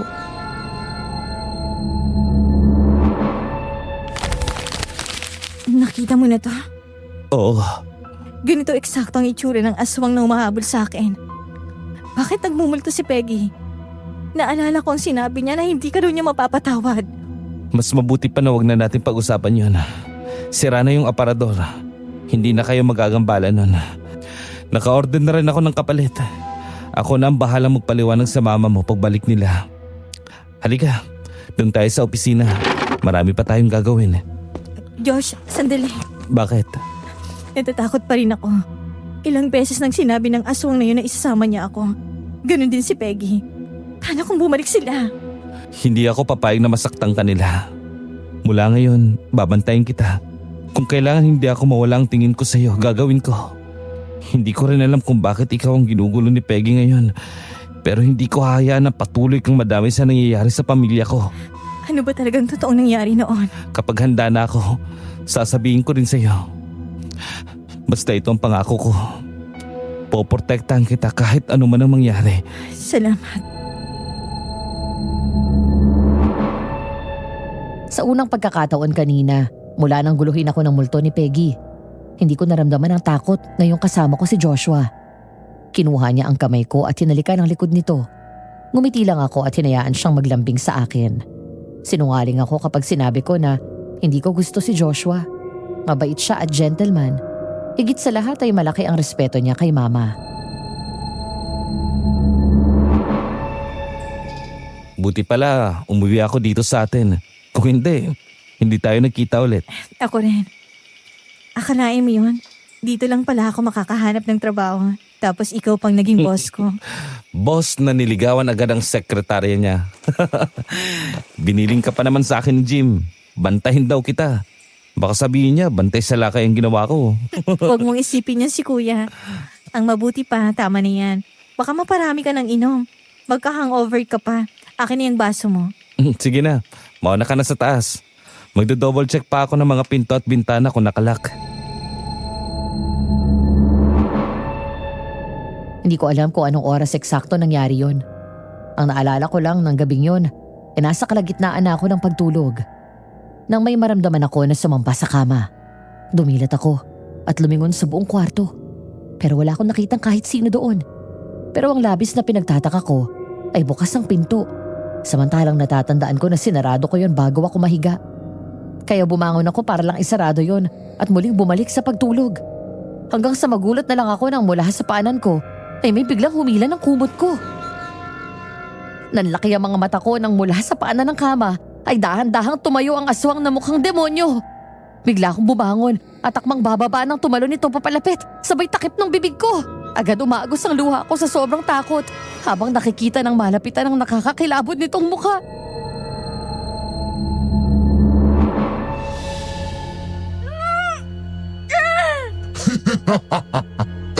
Huwag kang maingay kung ayaw mong mamatay at isunod pa ang nanay mo! Dumating na ang gabing pinakihintay. Ang mangyari ang itinakda. Dadalhin mo ang anak ko at ibabalik mo siya dito sa mundo! Wag! Maawa ka! Huwag mong gawin to! Matagal na ako naghihintay ng pagkakataon sa'yo. Ngayong nandito ka na.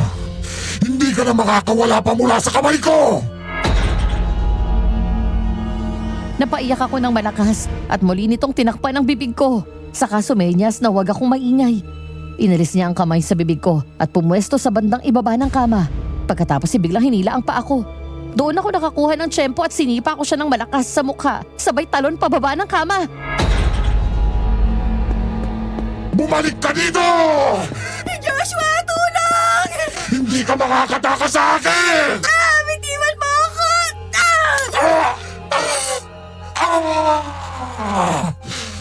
Pinapahirapan mo talaga akong babae ka! Nadampot ko ang flower vase at yun ang hinampas ko sa ulo ng aswang.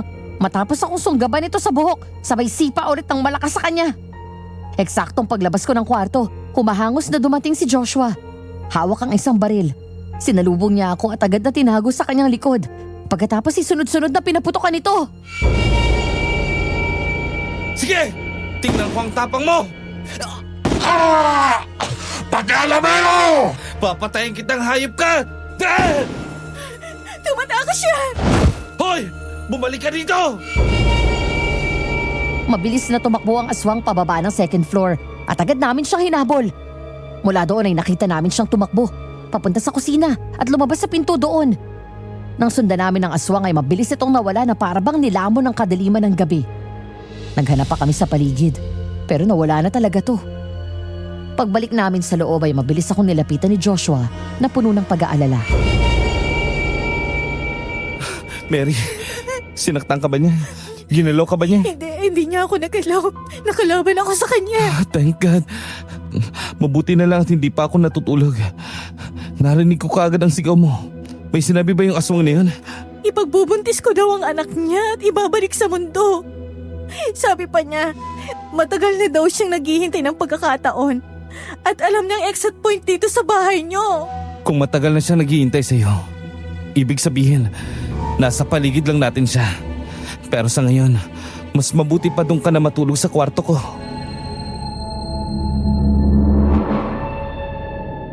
Yun na siguro ang pinakamasarap na 2 gabi ng tulog ko mula nang guluhin ako ng multo. Nang mag-offer si Joshua na doon ako matulog sa kwarto niya at hindi ako tumanggi. Wala na akong pakialam sa sasabihin ng iba dahil mas mahalaga sa akin ang kaligtasan at katahimikan ko. Yung makatulog at makapagpahinga ng mapayapa na walang inaalala. Kahit magkatabi kaming natulog sa kama niya at minsan ay nagigising na magkayakap, walang namagitan sa amin.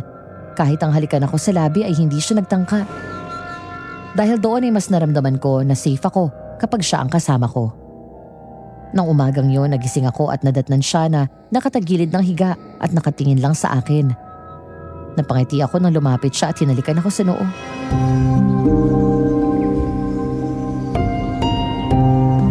Good morning. Morning. Teka, pinapanood mo akong matulog? Oo. Ang cute mo kaya matulog para kang anghel. Ganito pala kasi yung pakiramdam ng mga mag-asawa, no? Yung magigising ka sa umaga na ang unang makikita mo ay yung mahal mo. Mahal? Mahal mo na ako? Tinatanong pa ba yan? Oo naman. At seryoso ako sa'yo. Nagpaalam na ako kay Aling Pipa eh. Basta wag mo sasabihin na natulog tayo sa isang kwarto ha. Baka kung anong isipin no. Oo. Baka tahiin ng mama mo ang lieg ko eh. Bangon na tayo. Nagutom ako bigla nang maamoy ko yung tosino. Ngayon na pala yung balik nila mama. Oo nga pala. Pabalik na rin ngayong araw si Uncle Nolan. Pero nasabi ko na sa kanya ang mga nangyayari dito. Mamaya, pagdating niya, saka namin sasabihin ng lahat. Maganda na rin na nandun ang mama mo. Okay.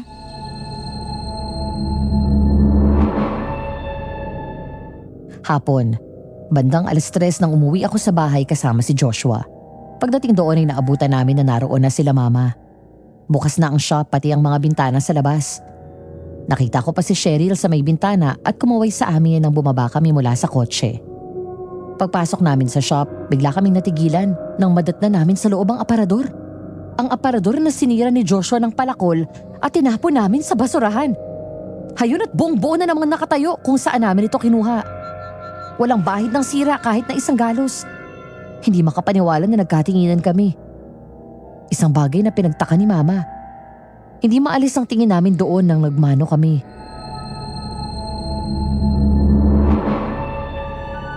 Anong nangyayari sa inyo? Bakit ganyan ang tingin ninyo sa aparador? Saan galing tong aparador na to? Ito ba yung in-order mo, Josh? Hindi. Parating pa lang yun. Kung hindi ito yung bago, ibig sabihin? Yan yung lumang aparador. Ano bang bago? Pagdating namin dito ay nandyan na yan. Hindi nyo naiintindihan. Sinira ni Joshua ang aparador na yan.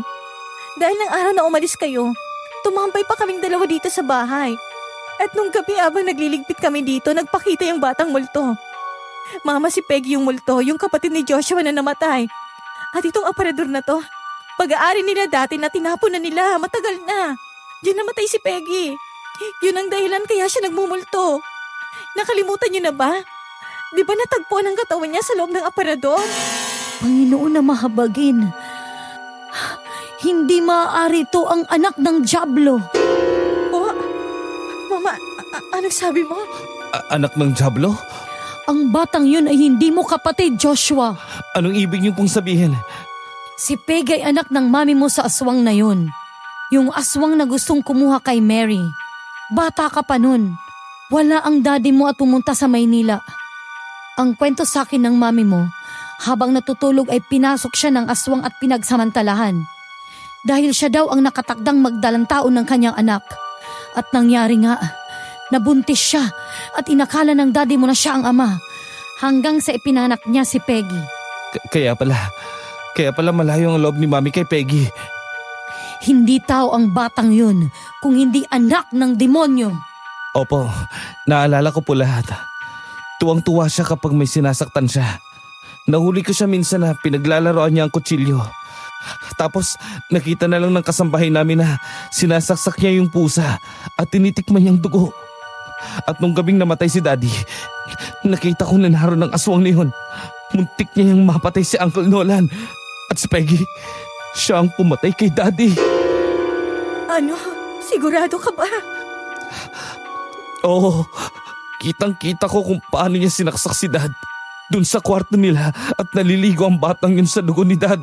Tuwang-tuwa si Peggy habang ginagawa niya yun. At ako, natulala na lang ako sa sobrang gulat. Hindi batang 10 taong gulang ang nakita ko ng gabing yun, kundi isang demonyo. Yun ang dahilan kaya ayoko siyang pag-usapan pa. Diyos ko, hindi ko alam na ganun kagrabe nangyari. Siya rin ang nakita ko sa taas ng hagdan. Nung araw na mahulog si Mami doon at namatay, nakita ko pa siyang tumawa bago tumakbo pabalik ng kwarto niya. Sinubukan kong sabihin kay Daddy ang nakita ko pero hindi siya naniniwala. Kahit doon salbahe si Peggy ay hindi niya magagawa yun kay Mami dahil bata pa siya noon. Kung hindi ako nagkakamali, nasa 7 taong gulang pa lang siya noon. Isa lang ang paraan para hindi magbalik ang kaliwan ni Peggy at hindi na siya makapanakit pa. Uncle, Kailangan mamatay ang pinanggagalingan niya, ang aswang na mukhang Diablo. Paano po natin mapapalabas ang aswang? Ngayong gabi, eksaktong kabilugan ng buwan.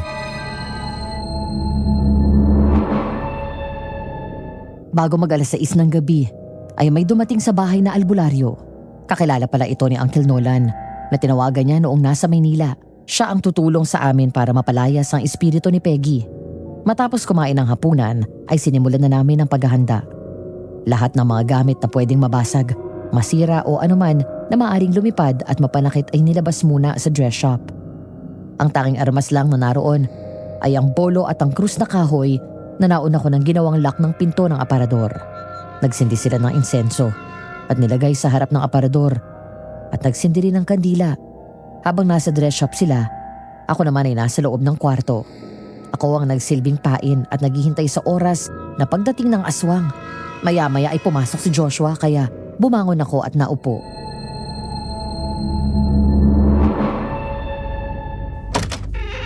Ayos ka lang? Kinakabahan. Alam kong hindi madali to, pero kailangan mong lakasan ang loob mo at huwag magpadaig sa takot. Labag din sa kalooban ko na ipahin ka sa aswang pero ito lang ang paraan para mapalabas natin siya. Kung hindi matatapos to. Naiintindihan ko. Lalabanan kong takot ko. Alalahanin mo, nasa labas lang ako. Okay. Mary, mag-iingat ka ha. Sino yan?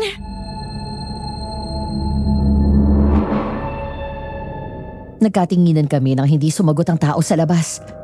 Sa ikalawang pagkakataon, may kumatok na naman. Kaya tumayo na si Joshua at binuksan ang kwarto. Nang lumabas siya para tumingin sa paligid, ay saka ito lumingon at nagkibit balikat. Hanggang sa nagulat na lang kami nang biglang kusang sumarado ang pinto ng malakas, sabay akyat ng katiwala nila Joshua sa bintana ng kwarto ko.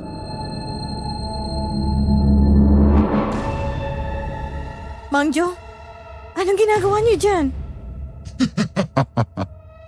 Kung ano ang dapat na ginawa ko noon pa. Sisimulan na natin ang proseso para maibalik na sa akin si Peggy. Ikaw? Wala nang iba. Joshua! Mary! Sisiguraduhin kong wala kang kawala ngayong gabi. Joshua! Tumalon ako pababa ng kama at tumakbo papunta sa pinto. Pilit kong binuksan yun pero hindi ko magawang buksan. Para bang may malakas na puwersa na naman ang pumipigil doon. Hanggang sa napasigaw ako ulit nang biglang hablutin ng aswang ang buhok ko at tinulak ako papunta sa kama. Agad kong sinipa ang aswang sa mukha, sabay dampot ng pepper spray at tinisprayan ko yun sa mata. Malakas na napasigaw ang aswang at nakaluyo sa akin. Hanggang sa mapalingon ako sa bintana nang makitang umakyat doon si Joshua. Nang makadilat ang aswang ay nakasampa na sa kama ang binata hawak ang bolo. Hoy! Demonyo! Paano ka nakapasok dito? Ano palagay mo sa akin ha? Bobo! Dahil ang lahat ng ito ay patibong para sa'yo, hayop ka Mang Jo! Pinagkatiwalaan ka ng pamilya ko. Ikaw palang gumahasa sa mami ko! Ang matandang tinutukoy mo ay matagal lang patay. Bago pa man isilang si Peggy, ay yumao na siya. At ang nanay mo ang dahilan. Kaya narito ako ngayon. Anong ibig mong sabihin? Hindi mo ba alam na ang mami mo ay gumagamit ng kapangyarihang itim? Gumagamit siya ng itim na mahika. At isang gabi, na nagre-ritual siya ay natawag niya ako. Sumapi ako sa katawan ng pobreng matandang ito. Nawala ng buhay ng gabing yon. Matapos atakihin sa puso, ang iyong ina ang dahilan kung bakit ako narito. Kaya sa kanya ko pinunla ang aking anak. Pero anong ginawa mo? Pinatay mo ang anak ko! Hindi ko siya pinatay. Ikaw at ang demonyo mong anak. Pinatay niyo si Dad. Nung una si Mami. Ngayon pati si Mary. Wala pa ako sa katawan ng matandang ito, ay binabantayan ko na si Mary. Siya at ang iyong ina ang matagal ko nang pinapangarap na makuha. Nagawa ko na sa mami mo ang plano ko. Ngayon kay Mary naman! Kahit kailan hindi ko isasanlang katawan ko sa isang demonyong tulad mo! At mas lalong hindi ako magpapanganak ng anak ng Diablo! Ang katawan ko ay templo ng Diyos! Walang sino mang demonyong may karapatan dito! Ako ay para sa Diyos lang at wala nang iba! Tama na! Masakit sa tenga! Nagkatinginan kami ni Joshua. Biglang tinakpan ng aswang ang tenga at sumigaw na parang nabibingi ito matapos kong banggitin ng Diyos. Mabilis akong kumilos at kinuha ang phone ko saka ako nagpatugtog ng worship song. Biglang nagwala ang aswang. Akmang tatakas ito pero sinipa ng malakas ni Joshua palayo sa bintana. Mabilis ko naman yung sinarado. Saka ako nagsimulang magdasal. Si Yahweh ang aking pastol! Hindi ako magkukulang. Dumaan man ako sa madilim na libis ng kamatayan. Wala akong katatakutan, pagkat ika'y aking kaagapay. Sa ngalan ni Jesus, ako'y tumatayo sa kapangyarihan ng Diyos! Tama na! Inuutos ko sa'yo! Espiritu ng kadiliman, lumayas ka sa tahanan na to! Ang tahanan na to ay pag-aari ng Diyos! Hindi ka pinahihintulutan dito! Sa pamamagitan ng dugo ni Kristo, iligtas mo kami sa kamay ng iyong mga kaaway! Ngayon, bumalik ka na sa impyerno! Ah! At isama mo ang anak mong demonyo! Magbabayad ka sa pagpatay mo sa anak ko! Ah! Kinuha ko ang patalim na kanina pa nakatago sa ilalim ng unan ko. Nasadya ko talagang nilagay doon para sa pagkakataong yun. Nang saksakin ni Joshua ang aswang direkta sa puso, ay sinaksak ko rin ito mula sa likod. Habang patuloy ako nagdadasal, nagwala ang aswang. Sumampa sa kama at agad naming binuksan ang bintana. Tumalon ito doon at mula sa katawan ni Mang Joe ay lumabas na ang itim na usok na tuluyang naglaho. Habang ang katawan ng matanda ay bumagsak sa lupa na parang naaagnas na. Wala na yung aswang. Halika, bumaba na tayo. Napatay niyo na ang aswang? Opo. Nandito na si Peggy. Napalingon kaming lahat sa aparador nang magsimulang umugayon. Bahagya akong nagtago sa likod ni Joshua at mahigpit niyang hinawakan ang kamay ko. Pagkatapos ay biglang huminto yun at dahan-dahang bumukas. Napaatras sila Mama at Cheryl nang makita namin si Peggy. Nasa loob at naka-engine seat habang hawak ang manika nito. Maya-maya ay umangat ang mukha nito at tumingin sa amin. Saka tumawa. Wow! Ang dami kong kalaro! Peggy, bakit hindi ka pa lumisa sa mundo na ito? At marahimik? Bakit ka pa nanggugulo dito? Dahil maniningil ako! Ikaw! Peggy! Ikaw ang pumatay sa akin! Huwag po, kuya! Huwag po ako'y saktan! Aray ko, kuya! Nasasaktan ako! Hindi ako makahinga! Tama na! Naalala mo na? Tinakpan mo ng una na mukha ko! Nang hindi mo ako mapatay, sinakan mo ako ng lubid! Totoong pinagtangkaan kitang patayin at tinakpan ko nung una ng mukha mo. Pero hindi ko tinuloy yan dahil hindi ako katulad mo. Hindi ako masamang tao. Nagising ako sa katotohanan nang marinig kitang tumatawa. Yun ang gusto mong mangyari, ang patayin kita. At sa uli ay mapapahamak ako. Ikaw ang pumatay sa sarili mo. Nagpakamatay ka para matakasan mo ang ginawa mong pagpatay sa mga magulang ko. Mahinang loob mo! Dumag ka! Hindi mo nagawang iligtas si Daddy mula sa akin! At wala ka rin nagawa nung itinulak ko sa hagdan si Mami kaya siya namatay! Hayop ka! Lahat na lang kinuha mo sa akin! Dahil hindi niyo ako pinapansin! Lahat kayo ayaw makipaglaro sa akin! Lahat kayo lumalayo sa akin! Sabay kayo! Dahil demonyo ka! Bakit pati si Mary ay gunugulo mo? Dahil siyang bago may-ari nitong aparador! At gusto kong pumasok sa katawan niya! Gusto kong mabuhay ulit! Para patayin ko kayong lahat! Bigla kaming napalingon ng umuga ang paligid ng parang lumilindol. Sinubukan nitong bumaba at lumabas mula sa aparador. Natigilan nito nang hindi siya makalagpas. Yun ay dahil sa insensong may orasyon ng albularyo na naging mistulang harang nito.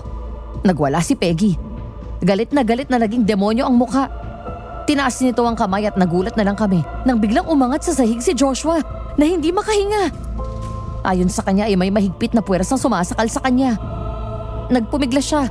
Ako naman ay pilit siyang hinihila, gayon din si Mama. Hindi ako papayag na mawala na lang dito na hindi ka na isasama sa impyerno! Tama na, Peggy! Tigilan mo na si Joshua! Huwag ka makialam dito! Peggy! Tama na! Joshua, ayos ka lang? Oo. Walang kasalanan ng kuya mo. Kung may nagkulang man sa'yo, kami yon ang mami mo. Dad, Sumapi sa albularyo ang kaluluwa ng daddy mo. Anong ginagawa mo dito? narito ako para wakasan na ang panggugulo mo sa buhay ng mga tao dito. At anong magagawa ng isang tulad mo? Pareho lang tayo! Mga kaluluwang hindi matahimik! Ikaw ang dahilan, kaya hindi ako matahimik. Napalingon ako kay Uncle Nolan nang naupo ito sa harap ng aparador. Sumunod kami at ginaya namin siya. Saka pinalibutan ito pagkatapos naghawak-hawak kami ng kamay. Doon na niya sinimulan ng dasal. Maya-maya ay nagwala si Peggy. Pilit na lumalabas sa aparador pero nagmistula siyang kulungan at hindi ito makawala. Hanggang sa bigla siyang sinakal ni Mang Rex. Bitawan mo ako! Hindi ako papayag na saktan mo pati ang anak ko. Ikaw ang pinakamalaking pagkakamali na nagawa namin ng mag-asawa. Kung nalaman ko lang sa simula pa lang na isa kang demonyo gaya ng ama mo, hindi ka na sana namin binuhay pa. Ikaw ang pumatay sa asawa ko. Ibabalik kita sa impyerno. Magsama kayo ng ama mong demonyo! Dad, matatahimik na kayo mula ngayon. Ingatan mo palagi ang sarili mo, anak. Mahal na mahal ka namin ng mami mo. Wala na sila. Joshua, tulungan mo kami. Ilabas natin itong aparador. Kailangan natin sunugin ito. Opo. Habang nasusunog ang aparador ay naroon kami sa taas at nanunood sa bintana. Habang unti-unti iyong nagiging abo. Maya-maya ay umakyat na doon si Uncle Nolan at Joshua. Binigyan namin sila ng inumin saka kami nag-usap.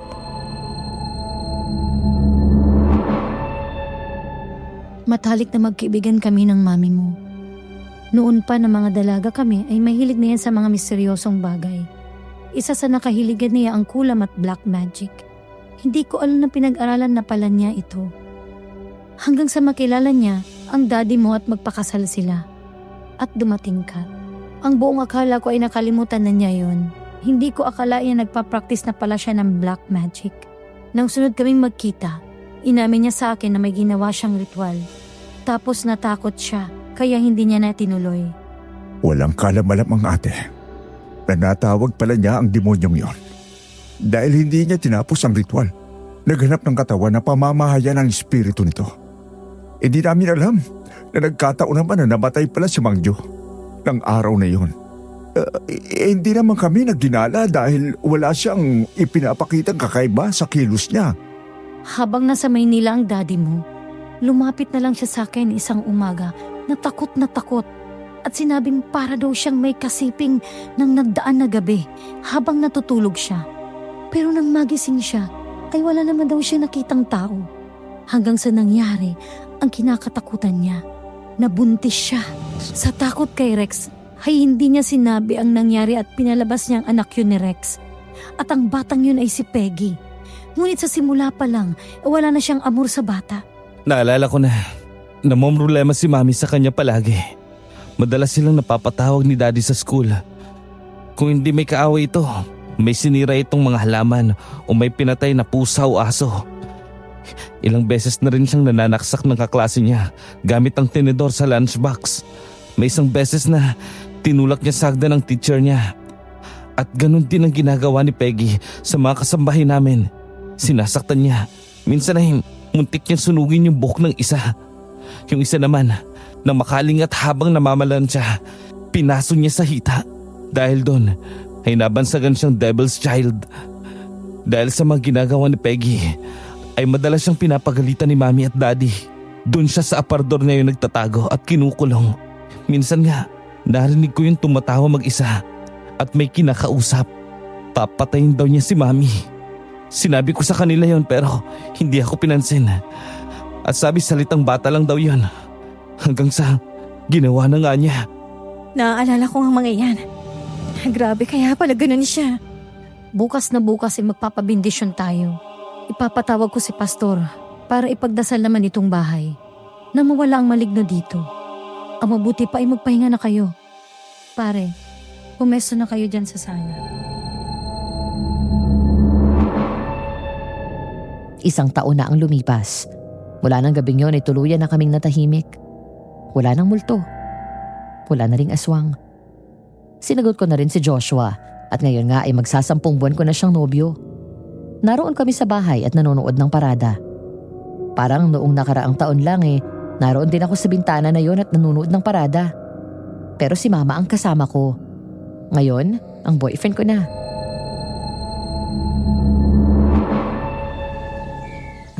Ang saya ng piyesta dito. Nakalimutan ko na kung gaano kasahe dito kapag ganitong panahon. Mukhang masaya ka. Oo naman, tahimik na ang buhay natin. Maganda yung takbo ng negosyo at farm. Higit sa lahat, nandito ka. Basta't masaya ka, masaya na rin ako. Promise me, walang iwanan. Kung may problema, pag-uusapan natin. Promise. I love you. I love you too. Huwag mo palang kakalimutan. Sa isang araw nang alis natin papuntang Manila. Parating na yung mga kakausapin natin na investor. Nakaimpake na ako kagabi pa. Teka, nagugutom ka na ba? Kain muna tayo. Sandali, kiss muna. Baka biglang umakyat si Mama, makita pa tayo. Hindi yan. Busy sila ni Cheryl. Nandun sila sa baba, kaya sige na, isa lang. Sige na nga. Mary, bumaba na kayo at kumuha ng pagkain. Baka mabusan kayo ng handa. Opo. Oy Mare, may raffle ticket ka na? Mamaya ulit ang bola sa talent show. Ay nako, ayoko na ng rapol-rapol na yan. Ibigay mo na lang sa iba. Baka mamaya multuhin na naman kami dito kapag nanalo kami dyan.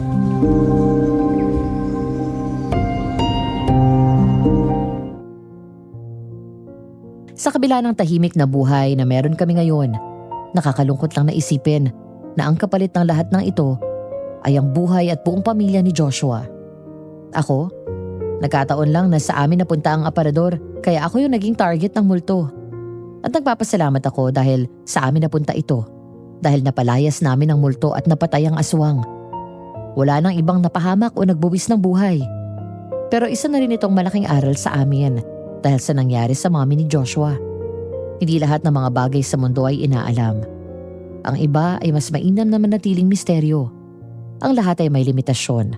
At ang mga espiritu ay hindi na natin dapat ginagambala pa. Dahil sabi nga sa kasabihan, curiosity kills the cat. Hanggang dito na lamang at maraming salamat po sa inyong pagsubaybay. Nagmamahal, Mary.